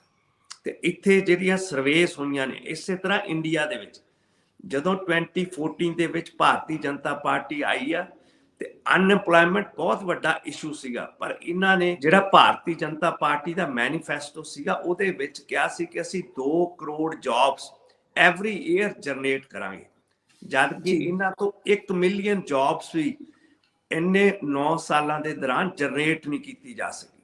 ਈਵਨ ਪ੍ਰੈਜ਼ੈਂਟਲੀ ਜਿਹੜੀ ਸੈਂਟਰਲ ਗਵਰਨਮੈਂਟ ਦੇ ਆਫਿਸਿਸ ਨੇ, ਚਾਹੇ ਉਹ ਰੇਲਵੇਸ ਆ, ਚਾਹੇ ਕਮਰਸ ਆ, ਚਾਹੇ ਡਿਫੈਂਸ ਆ, ਚਾਹੇ ਪ੍ਰਾਈਮ ਮਿਨਿਸਟਰ ਦੇ ਆਫਿਸ ਨੇ, ਚਾਹੇ ਰਾਸ਼ਟਰਪਤੀ ਭਵਨ ਦਾ ਜਿਹੜਾ ਸਟਾਫ ਹੈਗਾ, ਉਹਦੇ ਵਿੱਚ 1 ਮਿਲੀਅਨ ਪਲੱਸ ਜਿਹੜੀਆਂ ਨੇ ਜੌਬ ਵੈਕੈਂਸੀਜ਼ ਪਈਆਂ ਨੇ। ਕਿ ਜਿੱਦਾਂ ਰਾਹੁਲ ਗਾਂਧੀ ਜੀ ਕਹਿੰਦੇ ਨੇ ਕਿ ਨਫ਼ਰਤ ਦੇ ਮਾਹੌਲ ਦੇ ਵਿੱਚ ਅਸੀਂ ਮੁਹੱਬਤ ਦੀਆਂ ਦੁਕਾਨਾਂ ਖੋਲ ਰਹੇ ਹਾਂ, ਤੇ ਜਿਹੜੀ ਬੀਜੇਪੀ ਹੈ ਉਹ ਨਫ਼ਰਤ, ਹਿੰਸਾ ਤੇ ਡਰ ਦੀ ਰਾਜਨੀਤੀ ਕਰ ਰਹੀ ਹੈ। ਪਰ ਪੰਜਾਬ ਦੇ ਵਿੱਚ ਇਹ ਵਾਲਾ ਨੈਰੇਟਿਵ ਕਿੰਨਾ ਕੁ ਰੈਲੇਵੈਂਸ ਰੱਖਦਾ ਹੈ, ਕਿਉਂਕਿ ਪੰਜਾਬੀਆਂ ਨੇ ਤਾਂ ਬੀਜੇਪੀ ਦੇ ਪੈਰ ਇੱਥੇ ਲੱਗਣ ਹੀ ਨਹੀਂ ਦਿੱਤੇ। ਪੰਜਾਬੀਆਂ ਨੇ ਤਾਂ ਪੂਰੇ ਭਾਰਤ ਨੂੰ ਝੁਕਾ ਕੇ ਦੱਸਿਆ ਆ ਵੀ ਕਿਵੇਂ ਝੁਕਾਇਆ ਜਾ ਸਕਦਾ ਐਡੇ ਅਥਾਰਟੇਟਿਵ ਰਿਜੀਮ ਨੂੰ, ਜਦੋਂ 3 ਖੇਤੀ ਕਾਨੂੰਨ ਵਾਪਿਸ ਲਏ ਸੀ। ਸੋ ਇੱਥੇ ਆ ਕੇ ਰੈਲੀਵੈਂਸ ਕਿੰਨੀ ਕੁ ਰਹਿ ਜਾਂਦੀ ਹੈ ਜੀ ਇਸ ਨੈਰੇਟਿਵ ਦੀ, ਜਿਹੜਾ ਨੈਰੇਟਿਵ ਭਾਰਤ ਜੋੜੋ ਯਾਤਰਾ ਸੈਟਲ ਕਰਨਾ ਚਾਹੁੰਦੀ ਆ। ਹਾਂ, ਉੱਦਾਂ ਵੈਸੇ ਕਾਂਗਰਸੀ ਲੀਡਰਾਂ ਨੂੰ ਬੜਾ ਚਾਅ ਚੜਿਆ ਸੀਗਾ, ਉਹਨਾਂ ਲਈ ਇੱਕ ਮੇਲੇ ਵਰਗਾ ਮਾਹੌਲ ਸੀ। ਵਧੀਆ ਗੱਲ ਹੈ, ਕਾਫੀ ਲੋਕ ਉਹਦੇ 'ਚ ਸ਼ਾਮਿਲ ਵੀ ਹੋਏ ਨੇ। ਮੈਂ ਚਾਹਾਂਗੀ ਸਰ ਦੇਖਿਓ ਕਿ ਕੀ ਆਪਾਂ ਨੂੰ ਨਾਲ ਦੀ ਨਾਲ ਰਾਹੁਲ ਗਾਂਧੀ ਨੂੰ ਇਹਦੇ 'ਚੋਂ ਗੇਨ ਕੀ ਮਿਲਿਆ ਪੰਜਾਬ 'ਚੋਂ, ਪਲੀਜ਼। ਇਹ ਹੈ ਨਾ ਕਿ ਜਿਹੜੇ ਕਾਂਗਰਸ ਲੀਡਰਸ਼ਿਪ ਆ ਪੰਜਾਬ ਦੀ, ਜਿਹੜੀ ਕਿ ਇਹਨੂੰ ਬਹੁਤ ਵੱਡੇ ਪੱਧਰ ਤੇ ਉਹਨਾਂ ਨੇ ਇਸ ਯਾਤਰਾ ਨੂੰ ਪ੍ਰਚਾਰਿਆ ਤੇ ਕਿਹਾ ਕਿ ਬਹੁਤ ਮਾਈਲਸਟੋਨ ਵਾਲੀ ਯਾਤਰਾ ਹੈਗੀ ਹੈ। ਜਿਹੜੀ ਚੀਜ਼ ਦੀ ਉਹ ਗੱਲ ਕਰ ਰਿਹਾ ਰਾਹੁਲ ਗਾਂਧੀ, ਉਸ ਤਰ੍ਹਾਂ ਦੇ ਇਸ਼ੂਜ਼ ਦੇ ਨਾਲ ਕਾਂਗਰਸ ਪਾਰਟੀ ਦਾ ਇਤਿਹਾਸ ਬੜਾ ਬੁਰੀ ਤਰ੍ਹਾਂ ਜੁੜਿਆ ਹੋਇਆ, ਕਿਉਂਕਿ ਇਹਨਾਂ ਦੀ ਵੇਲੇ ਗਵਰਨੈਂਸ ਵੇਲੇ ਕਲੋਨੀਅਲਿਜ਼ਮ, ਜਿਹੜੀ ਚਮਚਾਗਿਰੀ ਆ ਤੇ ਜਿਹੜੀ ਕਰਪਸ਼ਨ ਆ, ਉਹਨੂੰ ਇੰਦਰਾ ਗਾਂਧੀ ਦੇ ਟਾਈਮ ਤੋਂ ਲੈਜੀਟਮਾਈਜ਼ ਕਰਦਾ ਸੀ ਸਟੇਟ ਲੈਵਲ ਤੇ। ਉਸ ਤਰ੍ਹਾਂ ਦੀ ਜਦੋਂ ਪਠਾਨਕੋਟ ਦੇ ਵਿੱਚ ਹੁਣ ਤਕਰੀਰਾਂ ਹੋਈਆਂ ਨੇ, ਸਪੈਸ਼ਲੀ ਜਿਹੜਾ ਲੀਡਰ ਆਫ ਦੀ ਆਪੋਜੀਸ਼ਨ ਆ ਪੰਜਾਬ ਅਸੈਂਬਲੀ ਪ੍ਰਤਾਪ ਸਿੰਘ ਬਾਜਵਾ, ਉਹਨਾਂ ਨੇ ਉੱਥੇ ਕਾਂਗਰਸ ਦੇ ਪ੍ਰੈਜ਼ੀਡੈਂਟ ਵੀ ਬੈਠੇ ਸੀਗੇ, ਮਲਕ ਜਿਹੜੇ ਹੈਗੇ ਆ, ਤੇ ਦੂਜਾ ਉਹਨਾਂ ਦੇ ਨਾਲ ਰਾਹੁਲ ਗਾਂਧੀ ਤਾਂ ਨੈਚੁਰਲੀ ਉੱਥੇ ਸੀਗੇ ਹੀ। ਤੇ ਉਹਨਾਂ ਨੇ ਇਹ ਰਿਪੀਟਡਲੀ ਗੱਲ ਕਹੀ ਆ ਕਿ ਅਸੀਂ 2024 ਦੇ ਵਿੱਚ ਰਾਹੁਲ ਗਾਂਧੀ ਨੂੰ ਹੀ ਪ੍ਰਾਈਮ ਮਿਨਿਸਟਰ ਦੇਖਣਾ ਚਾਹੁੰਦੇ ਆ। ਸਾਨੂੰ ਅੱਗੇ ਵਾਂਗੂ ਫਰਜ਼ੀ ਜਿਹੜੇ ਆ ਫੇਕ, ਉਹਨਾਂ ਨੇ ਬਾਰ-ਬਾਰ ਇਹ ਫੇਕ ਲਫ਼ਜ਼ ਯੂਜ਼ ਕੀਤਾ ਹੈਗਾ ਕਿ ਉਸ ਤਰ੍ਹਾਂ ਦੇ ਪ੍ਰਾਈਮ ਮਿਨਿਸਟਰ ਨਹੀਂ ਚਾਹੀਦੇ। ਉਹਨਾਂ ਦਾ ਜਿਹੜਾ ਇਸ਼ਾਰਾ ਸਮਝਿਆ ਜਾ ਰਿਹਾ ਪੋਲੀਟੀਕਲ ਸਰਕਲਸ ਦੇ ਵਿੱਚ, ਉਹ ਇਹ ਦੇਖਿਆ ਜਾ ਰਿਹਾ ਕਿ ਕਲੋਨੀਅਲਿਜ਼ਮ ਦੀ ਕੋਈ ਹੱਦ ਹੀ ਨਹੀਂ ਇਹਨਾਂ ਲੋਕਾਂ ਅੱਗੇ। ਆਪਣੀ ਪੋਲੀਟੀਕਲ ਸਪੇਸ ਨੂੰ ਬਚਾਉਣ ਲਈ ਕਿੱਥੋਂ ਤੱਕ ਜਾ ਸਕਦੇ ਆ, ਕਿਉਂਕਿ ਉਹਨਾਂ ਦਾ ਜਿਹੜਾ ਇਸ਼ਾਰਾ ਜਾ ਰਿਹਾ ਸੀ, ਕਿਉਂਕਿ ਜਦੋਂ 2004 ਦੇ ਵਿੱਚ ਕਾਂਗਰਸ ਨੇ ਆਪਣੀ ਗਵਰਨਮੈਂਟ ਬਣਾਈ ਸੀ ਤਾਂ ਉਦੋਂ ਐਜ਼ ਪ੍ਰੈਜ਼ੀਡੈਂਟ ਸੋਨੀਆ ਗਾਂਧੀ ਮਤਲਬ ਕਿ ਚਾਹੁੰਦੀ ਤਾਂ ਪ੍ਰਾਈਮ ਮਿਨਿਸਟਰ ਬਣ ਸਕਦੀ ਸੀ, ਪਰ ਉਹਨਾਂ ਨੇ ਵਾਈਜ਼ ਡਿਸੀਜਨ ਲੈਂਦੇ ਹੋਏ for the good of the country ਉਹਨਾਂ ਨੇ ਡਾਕਟਰ ਮਨਮੋਹਨ ਸਿੰਘ ਨੂੰ ਚੁਣਿਆ ਸੀ ਐਜ਼ ਪ੍ਰਾਈਮ ਮਿਨਿਸਟਰ, ਜਿਹੜੇ ਕਿ 2 ਟਰਮਸ ਰਹੇ ਵੀ ਆ ਤੇ ਬੜੀ ਸਕਸੈਸਫੁਲ ਉਹਨਾਂ ਨੇ ਗਵਰਨਮੈਂਟ ਰਨ ਕੀਤੀ ਆ despite ਅਨਡਿਊ pressures from Gandhi family, ਕਿਉਂਕਿ ਇੱਕ ਪੈਰਲਲ ਗਵਰਨਮੈਂਟ ਉਸ ਟਾਈਮ ਤੇ ਗਾਂਧੀ ਪਰਿਵਾਰ ਵੱਲੋਂ ਵੀ ਚਲਾਈ ਗਈ ਹੈ, ਜਿਹਦਾ ਕਿ ਖਮਿਆਜਾ ਉਸ ਤੋਂ ਬਾਅਦ ਹੁਣ ਤੱਕ ਕਾਂਗਰਸ ਪਾਰਟੀ ਭੁਗਤ ਰਹੀ ਹੈ। ਪਰ ਮਤਲਬ ਕਿ ਜਿੱਥੋਂ ਤੱਕ ਹੈਗਾ ਭਾਰਤ ਦੀ ਯਾਤਰਾ ਦਾ ਸਵਾਲ, ਇਹਨਾਂ ਨੂੰ ਪਹਿਲੇ ਤਾਂ ਆਪਣਾ ਇਤਿਹਾਸ ਕਲੀਅਰ ਕਰਨਾ ਚਾਹੀਦਾ ਕਿ ਕੀ ਪਿੱਛੇ ਲੰਮਾ ਚਿਰ ਜਦੋਂ ਇਹਨਾਂ ਦੀ ਸਿਆਸਤ ਰਹੀ ਹੈ, ਖਾਸ ਕਰਕੇ ਗਾਂਧੀ ਪਰਿਵਾਰ ਦੀ, ਕੀ ਇਹਨਾਂ ਨੂੰ ਕੋਈ ਪਛਤਾਵਾ ਹੈਗਾ ਜਾਂ ਕੋਈ ਰਿਗਰੈਟਸ ਹੋਣ ਕਿ ਇਹਨਾਂ ਦੇ ਰੂਲ ਦੌਰਾਨ ਕਿੱਡਾ ਵੱਡਾ ਸਿੱਖ ਕਾਰਨੇਜ ਹੋਇਆ, ਇੰਡੀਅਨ ਆਰਮੀ ਦਾ ਅਟੈਕ ਹੋਇਆ ਦਰਬਾਰ ਸਾਹਿਬ ਤੇ, ਜਸਟ ਟੂ ਕਰਬ ਦਾ ਡਿਸੈਂਟ ਕਾਹਦੇ ਬਾਰੇ ਸੀ, ਜਿਹੜੇ ਕਿ ਪੰਜਾਬ ਦੇ ਲਿੰਗਰਿੰਗ ਇਸ਼ੂਜ਼ ਨੇ, ਚਾਹੇ ਉਹ ਪਾਣੀ ਆ, ਚਾਹੇ ਉਹ ਚੰਡੀਗੜ੍ਹ ਆ, ਚਾਹੇ ਭਾਖੜਾ ਬਿਆਸ ਮੈਨੇਜਮੈਂਟ ਬੋਰਡ ਆ, ਚਾਹੇ ਡੈਮ ਸੇਫਟੀ ਐਕਟ ਹੈਗਾ, ਚਾਹੇ ਸਭ ਤੋਂ ਵੱਡਾ ਖੁਦ ਮੁਖਤਿਆਰੀ ਦਾ ਮੁੱਦਾ ਹੈਗਾ ਥਰੂ ਆਨੰਦਪੁਰ ਸਾਹਿਬ ਰੈਜ਼ੋਲੂਸ਼ਨ ਕਿ ਸਟੇਟਸ ਨੂੰ ਜਿਹੜੇ ਹੈਗੇ ਫੈਡਰਲਿਜ਼ਮ ਦੇ ਰਾਹੀਂ ਵੱਧ ਅਧਿਕਾਰ ਮਿਲਣੇ ਚਾਹੀਦੇ ਆ। ਰਾਹੁਲ ਗਾਂਧੀ ਨੇ ਇਹਨਾਂ ਦੇ ਕਿਸੇ ਵੀ ਇਸ਼ੂ ਤੇ ਆਪਣੇ ਆਪ ਨੂੰ ਇਸ ਤੋਂ ਸੰਬੋਧਨ ਨਹੀਂ ਹੋਣਾ ਚਾਹਿਆ ਤੇ ਡਿਸਪਾਈਟ ਦੈਟ ਜਿਹੜੀ ਪੰਜਾਬ ਦੀ ਕਾਂਗਰਸ ਲੀਡਰ ਆ, ਉਹ ਵੀ ਐਂ ਲੱਗ ਰਿਹਾ ਸੀ ਕਿ ਉਹ ਆਪਣੇ ਇਤਿਹਾਸ ਤੋਂ ਨਾ ਵਾਕਫ ਨੇ। ਇਹਨਾਂ ਨੂੰ ਇਹ ਤਸਵੀਰ ਪੜ੍ਹ ਲੈਣੀ ਚਾਹੀਦੀ ਆ, ਕਿਉਂਕਿ ਅਨਫਾਰਚੂਨੇਟ ਆ ਕਿ ਪੰਜਾਬ ਤੇ ਖਾਸ ਕਰਕੇ ਸਿੱਖ ਕੌਮ ਇਹ ਸਮਝ ਨਹੀਂ ਰਹੀ कि कश्ती भी नहीं बदली और दरिया भी नहीं बदला, हम डूबने वालों का जज्बा भी नहीं बदला, एक उम्र हुई हमने मंजिल भी नहीं पाई, एक उम्र हुई हमने मंजिल भी नहीं पाई और रास्ता भी नहीं बदला। ते ना ही आपां कोई राह बदल सके आ कि साडियां जिहड़ियां जमीरां दियां जंगां ने जां जिहड़े साडे क्लैश होए ने इंडियन गवर्नमेंट दे नाल, चाहे वो गांधी फैमिली दे रूल दौरान होए आ, चाहे हुण रिपीटडली वध अधिकारां ते सरकार वल्लों सेंट्रल गवर्नमेंट वल्लों उहदे ते करब्स लाइयां जा रहीआं ने, पर उन्हां चीज़ां बारे अपने लोग गल करना नहीं चाहुंदे, क्योंकि जिहड़ी पोलीटिकल क्लास आ, जिवें मैं पहले जिक्र कीता डॉक्यूमेंटरी बारे कि श्रोमणी अकाली दल ने उस ते स्टोइक साइलेंस अपनाई। सो ये यात्रा जे आपां कहिए कि इहदा प्लस जां माइनस, मेरे ख्याल नाल इत्थे लोकां दे आवाम दे विच ਇਹਦਾ ਕੋਈ ਕੁਝ ਗੇਨ ਕਰਕੇ ਗਏ ਨੇ ਜੀ ਹੈ। ਰਾਹੁਲ ਗਾਂਧੀ ਜੀ ਕੁਝ ਗੇਨ ਕਰਕੇ ਗਏ ਨੇ ਇੱਥੋਂ? I don't think so. Ki gain ਕਰਕੇ ਗਏ? ਗੇਨ ਤਾਂ ਕਰਦੇ ਜੇ ਉਹ ਪ੍ਰਗਟਾਵਾ ਕਰਦੇ ਕਿ ਠੀਕ ਆ Rahul Gandhi is not directly responsible for that, ਪਰ ਉਹ ਉਸ ਪਾਰਟੀ ਦੇ ਪ੍ਰੈਜ਼ੀਡੈਂਟ ਰਹੇ ਆ ਬਤੌਰ 10 ਸਾਲ ਜਦੋਂ ਗਵਰਨਮੈਂਟ ਆਈ ਹੈ ਡਾਕਟਰ ਮਨਮੋਹਨ ਸਿੰਘ ਦੀ, ਉਦੋਂ ਵੀ ਇਹਨਾਂ ਦੀ ਸਰਕਾਰ ਸੀ। ਸੋ ਇਹਨਾਂ ਦੀਆਂ ਨੈਤਿਕ ਜ਼ਿੰਮੇਵਾਰੀਆਂ ਨੇ। ਅੱਜ ਤੱਕ ਅਸੀਂ ਆਪਣੀ ਸਿੱਖ ਰੈਫਰੈਂਸ ਲਾਇਬ੍ਰੇਰੀ ਦਾ ਹਿਸਾਬ ਮੰਗ ਰਹੇ ਹਾਂ, ਨਾ ਤਾਂ ਉਹ SGPC ਸਾਨੂੰ ਦੱਸ ਸਕੀ ਆ ਤੇ ਨਾ ਇੰਡੀਅਨ ਗਵਰਨਮੈਂਟ ਕੋਈ ਉਹਦਾ ਆਨਸਰ ਦੇ ਸਕਦੇ ਆ। ਕਿਉਂਕਿ ਜੇ ਕਿਸੇ ਵੀ ਕੌਮ ਦਾ ਨੁਕਸਾਨ ਕਰਨਾ ਹੋਵੇ ਤਾਂ ਉਹਨਾਂ ਦਾ ਇਤਿਹਾਸ ਗਵਾ ਦੇਈਦਾ। ਜਦ ਕਿ ਜਦੋਂ ਵੀ ਮਹਾਰਾਜਾ ਰਣਜੀਤ ਸਿੰਘ ਜਿੱਥੇ ਵੀ ਉਹਨਾਂ ਦੀ ਲੜਾਈ ਹੋਈ ਆ ਜਾਂ ਉਹ ਗਏ ਨੇ, ਉਹਨਾਂ ਨੇ ਇਹ ਮੇਕ ਸ਼ੋਰ ਕੀਤਾ ਸੀ ਕਿ ਜੇ ਉੱਥੇ ਕਿਸ ਤਰ੍ਹਾਂ ਦੀ ਵੀ ਕੋਈ ਇਤਿਹਾਸਿਕ ਜਾਂ ਕੋਈ ਲਾਇਬ੍ਰੇਰੀ ਹੈਗੀ ਆ, ਉਹਨੂੰ ਬਿਲਕੁਲ ਮਹਿਫੂਜ਼ ਰੱਖਿਆ ਜਾਵੇ, ਜਿਹਦੀ ਕਿ ਮਿਸਾਲ ਲਾਹੌਰ ਦੇ ਵਿੱਚ ਅੱਜ ਵੀ ਮੌਜੂਦ ਆ। ਜੀ ਸਰ, ਵੈਸੇ ਇਸ ਮਸਲੇ ਤੇ ਗੱਲ ਤਾਂ ਹੋਰ ਕਰਨੀ ਬਣਦੀ ਸੀਗੀ, ਪਰ ਸਮੇਂ ਦੀ ਕਿਉਂਕਿ ਆਪਾਂ ਕਾਫੀ 35 ਮਿੰਟ 40 ਮਿੰਟ ਨਿਕਲ ਆਏ ਹਾਂ ਸਰ। ਮੈਂ ਆਖਰੀ 2 ਸਵਾਲ ਇੰਟਰਨੈਸ਼ਨਲ ਪੱਧਰ ਤੇ ਤੁਹਾਡੇ ਅੱਗੇ ਲੈ ਕੇ ਆ ਰਹੀ ਹਾਂ ਸਰ। ਪਹਿਲਾ, ਇੱਕ ਬਹੁਤ ਵਧੀਆ ਨਜ਼ਾਰਾ ਸੀ, ਬੜਾ ਖੂਬਸੂਰਤ ਸੀ ਦੇਖਣ ਨੂੰ, ਕਿ ਨਿਊਜ਼ੀਲੈਂਡ ਦੀ ਪ੍ਰਾਈਮ ਮਿਨਿਸਟਰ ਇਹ ਕਹਿੰਦੇ ਹੋਏ, ਜਿਹੜੀ ਨਿਊਜ਼ੀਲੈਂਡ ਦੀ ਪ੍ਰਾਈਮ ਮਿਨਿਸਟਰ ਦੇ ਸਿਰ ਤੇ ਰਿਕਾਰਡ ਸੀਗਾ ਕਿ ਉਹ ਸਭ ਤੋਂ ਛੋਟੀ ਉਮਰ ਦੇ ਵਿੱਚ, I think almost 37 years of age ਦੇ ਵਿੱਚ ਪੂਰੀ ਗਵਰਨਮੈਂਟ ਰਨ ਕਰ ਰਹੇ ਸੀ ਨਿਊਜ਼ੀਲੈਂਡ ਦੀ। 2017 ਦੇ ਵਿੱਚ ਸ਼ਾਇਦ ਉਹ ਬਣੇ ਸੀਗੇ ਪ੍ਰਾਈਮ ਮਿਨਿਸਟਰ। ਉਹਨਾਂ ਨੇ ਇਹ ਕਹਿੰਦੇ ਹੋਏ ਅਸਤੀਫਾ ਦੇ ਰਹੇ ਆਪਣਾ ਕਿ ਮੇਰੇ ਕੋਲ ਹੁਣ ਹੋਰ ਸੇਵਾਵਾਂ ਨਹੀਂ ਹੈਗੀਆਂ ਦੇਣ ਦੇ ਲਈ, ਮੈਂ ਸ਼ਾਇਦ ਜਸਟਿਸ ਨਹੀਂ ਕਰ ਪਾਵਾਂਗੀ ਇਸ ਪ੍ਰਾਈਮ ਮਿਨਿਸਟਰ ਦੀ ਕੁਰਸੀ ਦੇ ਨਾਲ।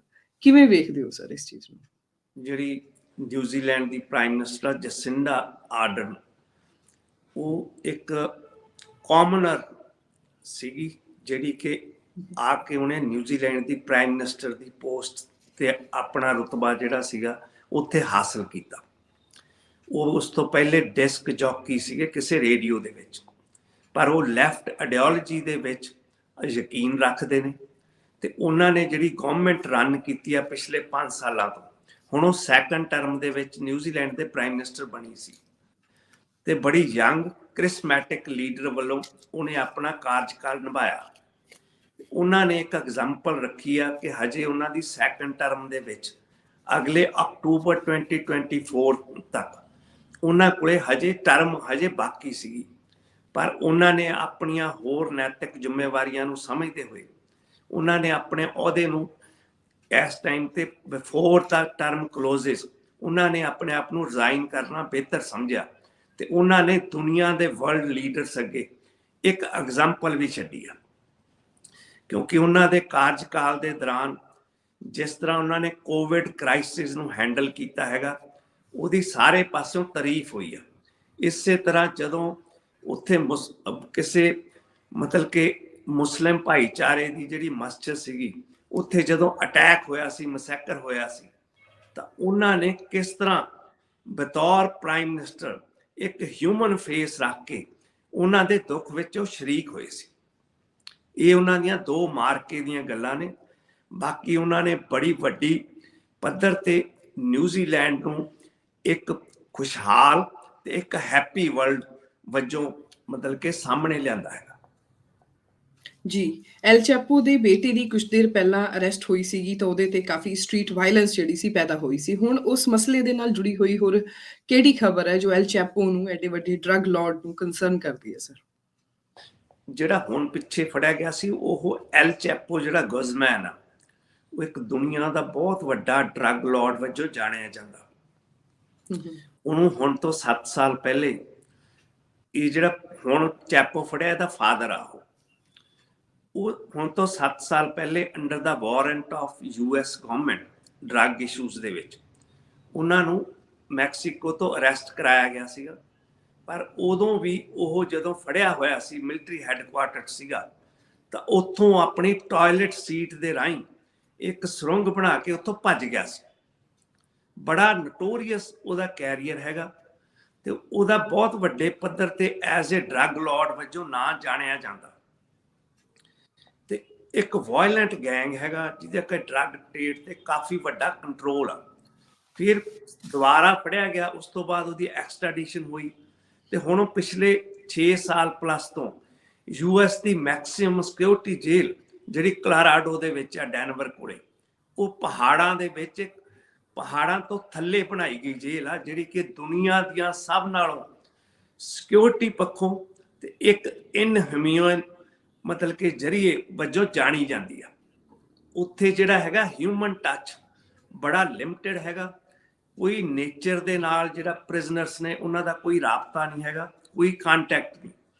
ਹੁਣ ਉਹਨੇ ਚਿੱਠੀ ਲਿਖੀ ਆ ਜੇਲ੍ਹ ਚੋਂ ਆਪਣੇ ਅਟਰਨੀਸ ਦੇ ਰਾਹੀਂ ਮੈਕਸੀਕਨ ਪ੍ਰੈਜ਼ੀਡੈਂਟ ਆਲਵਾਡੋਰ ਨੂੰ ਕਿ ਜਿਹੜਾ ਮੇਰੇ ਨਾਲ ਇੱਥੇ ਵਰਤਾਰਾ ਹੋ ਰਿਹਾ ਇਹ ਵਾਇਲੇਸ਼ਨਸ ਹੈਗੀਆਂ ਐਕਸਟ੍ਰੈਡੀਸ਼ਨ ਟ੍ਰੀਟੀ ਦੀਆਂ, ਤੇ ਮੇਰਾ ਸਾਈਕੋਲੋਜੀਕਲੀ ਮੈਲਟ ਡਾਊਨ ਹੋ ਰਿਹਾ।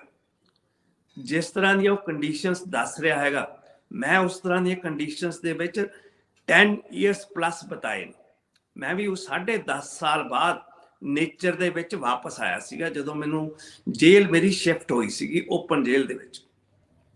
ਸੋ ਉਹ ਤੋਂ ਬਾਅਦ ਮੈਕਸੀਕਨ ਪ੍ਰੈਜ਼ੀਡੈਂਟ ਨੇ ਕਿਸੇ ਤਰ੍ਹਾਂ ਦਾ ਵੀ ਇੰਟਰਵੀਨ ਕਰਨ ਤੋਂ ਨਾ ਕਰ ਦਿੱਤਾ ਕਿ US ਦਾ ਮੈਟਰ ਆ, ਮੈਂ ਇਹਦੇ ਵਿੱਚ ਕਿਸੇ ਤਰ੍ਹਾਂ ਵੀ ਇੰਟਰਵੀਨ ਨਹੀਂ ਕਰ ਸਕਦਾ। ਐਲ ਚੈਪੋ ਨੂੰ ਇੱਕ ਆਪਣੇ ਪੰਜਾਬ ਦੇ ਵਿੱਚ ਵੀ ਜਿਹੜੇ ਆਪਣੇ ਸਿੰਗਰ ਹੋ ਗਏ ਸਰ ਜਾਂ ਫਿਲਮਾਂ ਵਾਲੇ ਹੋ ਗਏ, ਉਹ ਕਾਫੀ ਇੱਕ ਹੀਰੋ ਬਣਾ ਕੇ ਲੋਕਾਂ ਅੱਗੇ ਪ੍ਰੈਜ਼ੈਂਟ ਕਰਦੇ ਆ। ਗਾਣਿਆਂ ਦੇ ਵਿੱਚ ਵੀ ਇਹ ਨਾਮ ਜਿਹੜਾ ਆ ਸੁਣਨ ਨੂੰ ਮਿਲਦਾ ਆ, ਜਿਵੇਂ ਕਿ ਇੱਕ ਪੰਜਾਬੀ ਦਾ ਗਾਣਾ ਹੈ ਕਿ ਯਾਰ ਤੇਰਾ ਐਲ ਚੈਪੋ ਵਰਗਾ ਸਮਥਿੰਗ ਸਮਥਿੰਗ। ਸੋ ਇਹ ਜਿਹੜੀ ਖਬਰ ਹੈ ਮੈਂ ਕਹਿੰਦੀ ਵੀ ਕਿੱਦਾਂ ਸਾਈਕੋਲੋਜੀਕਲ ਬ੍ਰੇਕਡਾਊਨ ਹੋਣ ਤੇ ਆ ਚੁੱਕਾ ਹੈ। ਮੈਂ 6 ਸਾਲ ਤੋਂ ਉੱਥੇ ਹੈਗਾ ਆ, ਕੀ ਕਹਿਣਾ ਚਾਹੋਗੇ ਸਰ? ਉਹਨੂੰ ਲਾਈਫ ਟਰਮ ਹੋਈ ਹੋਈ ਆ, ਲਾਈਫ ਮੀਨਸ ਥਰੂ ਆਊਟ ਦਾ ਲਾਈਫ। ਤੇ ਜਿਹੜੀ ਉਹ ਜੇਲ੍ਹ ਹੈਗੀ ਆ ਬੜੀ ਸਿਕਿਉਰਡ ਜੇਲ੍ਹ ਹੈਗੀ ਆ, ਉੱਥੇ ਬਹੁਤ ਤਰ੍ਹਾਂ ਦੀਆਂ ਰਿਸਟ੍ਰਿਕਸ਼ਨਸ ਨੇ ਤੇ ਤੁਹਾਡਾ ਹਿਊਮਨ ਕਿਸੇ ਤਰ੍ਹਾਂ ਦਾ ਕਿਸੇ ਨਾਲ ਟੱਚ ਹੁੰਦਾ ਹੀ ਨਹੀਂਗਾ। ਈਵਨ ਜਿਹੜੀਆਂ ਮੁਲਾਕਾਤਾਂ ਵੀ ਹੁੰਦੀਆਂ ਨੇ ਉਹ ਥਰੂ ਵਿੰਡੋਜ਼ ਹੁੰਦੀਆਂ ਨੇ, ਇੱਕ ਫੋਨ ਤੋਂ ਦੂਜੇ ਫੋਨ ਦੇ ਰਾਹੀਂ।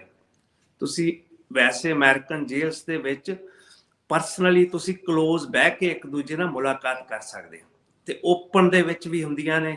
ਜੇ ਤੁਸੀਂ ਜਿਹੜੀਆਂ ਬਹੁਤੀਆਂ ਜੇਲ੍ਹਾਂ ਨੇ ਕਿ ਜੇ ਤੁਸੀਂ ਬਾਹਰ ਟਹਿਲਣਾ, ਉਹ ਲੰਮੇ ਹੁੰਦੇ ਆ ਜਿਹੜੇ ਵਿਜ਼ਿਟਿੰਗ ਮਤਲਬ ਕਿ ਯਾਰਡਸ ਹੁੰਦੇ ਨੇ ਜਾਂ ਵਿਜ਼ਿਟਿੰਗ ਜਿਹੜੇ ਚੈਂਬਰਸ ਬਣੇ ਹੁੰਦੇ ਨੇ, ਉੱਥੇ ਸਾਰਾ ਖਾਣ ਪੀਣ ਦਾ ਸਾਰਾ ਜਿਸ ਤਰ੍ਹਾਂ ਦਾ ਵੀ ਸਮਾਨ ਖਰੀਦਣਾ ਚਾਹੋ ਤਾਂ ਜਿਹੜੇ ਵਿਜ਼ਿਟਰਸ ਆਏ ਹੁੰਦੇ ਉਹ ਤੁਹਾਨੂੰ ਖਰੀਦ ਕੇ ਉੱਥੋਂ ਦੇ ਸਕਦੇ ਆ।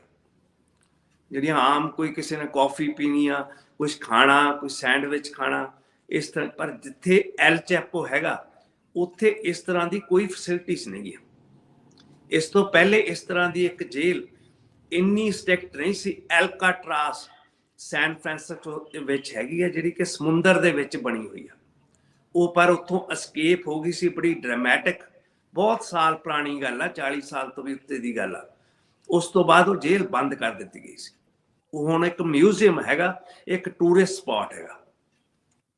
ਉਸ ਤੋਂ ਬਾਅਦ ਜਿਹੜੀ ਸੁਪਰ ਮੈਕਸਿਮਮ ਸਿਕਿਉਰਿਟੀ ਜੇਲ੍ਹ ਬਣੀ ਆ ਉਹ ਇੱਥੇ ਡੈਨਵਰ ਦੇ ਵਿੱਚ ਬਣੀ ਹੋਈ ਆ, ਜਿੱਥੇ ਕਿ ਐਲ ਚੈਪੋ ਹੁਣ ਬੰਦ ਆ। ਜਿੱਥੋਂ ਤੱਕ ਆਪਣੇ ਜਿਹੜੇ ਗਾਣੇ ਗਾਉਣ ਵਾਲਿਆਂ ਦਾ ਸਵਾਲ ਆ, ਮੇਰਾ ਖਿਆਲ ਇਹਨਾਂ ਨੇ ਜ਼ਮੀਨੀ ਹਕੀਕਤ ਤੋਂ ਬਹੁਤ ਦੂਰ ਨੇ, ਤੇ ਇਸੇ ਤਰ੍ਹਾਂ ਹੀ ਇਹਨਾਂ ਨੇ ਪੰਜਾਬ ਦੀ ਤਸਵੀਰ ਬੁਣੀ ਆ।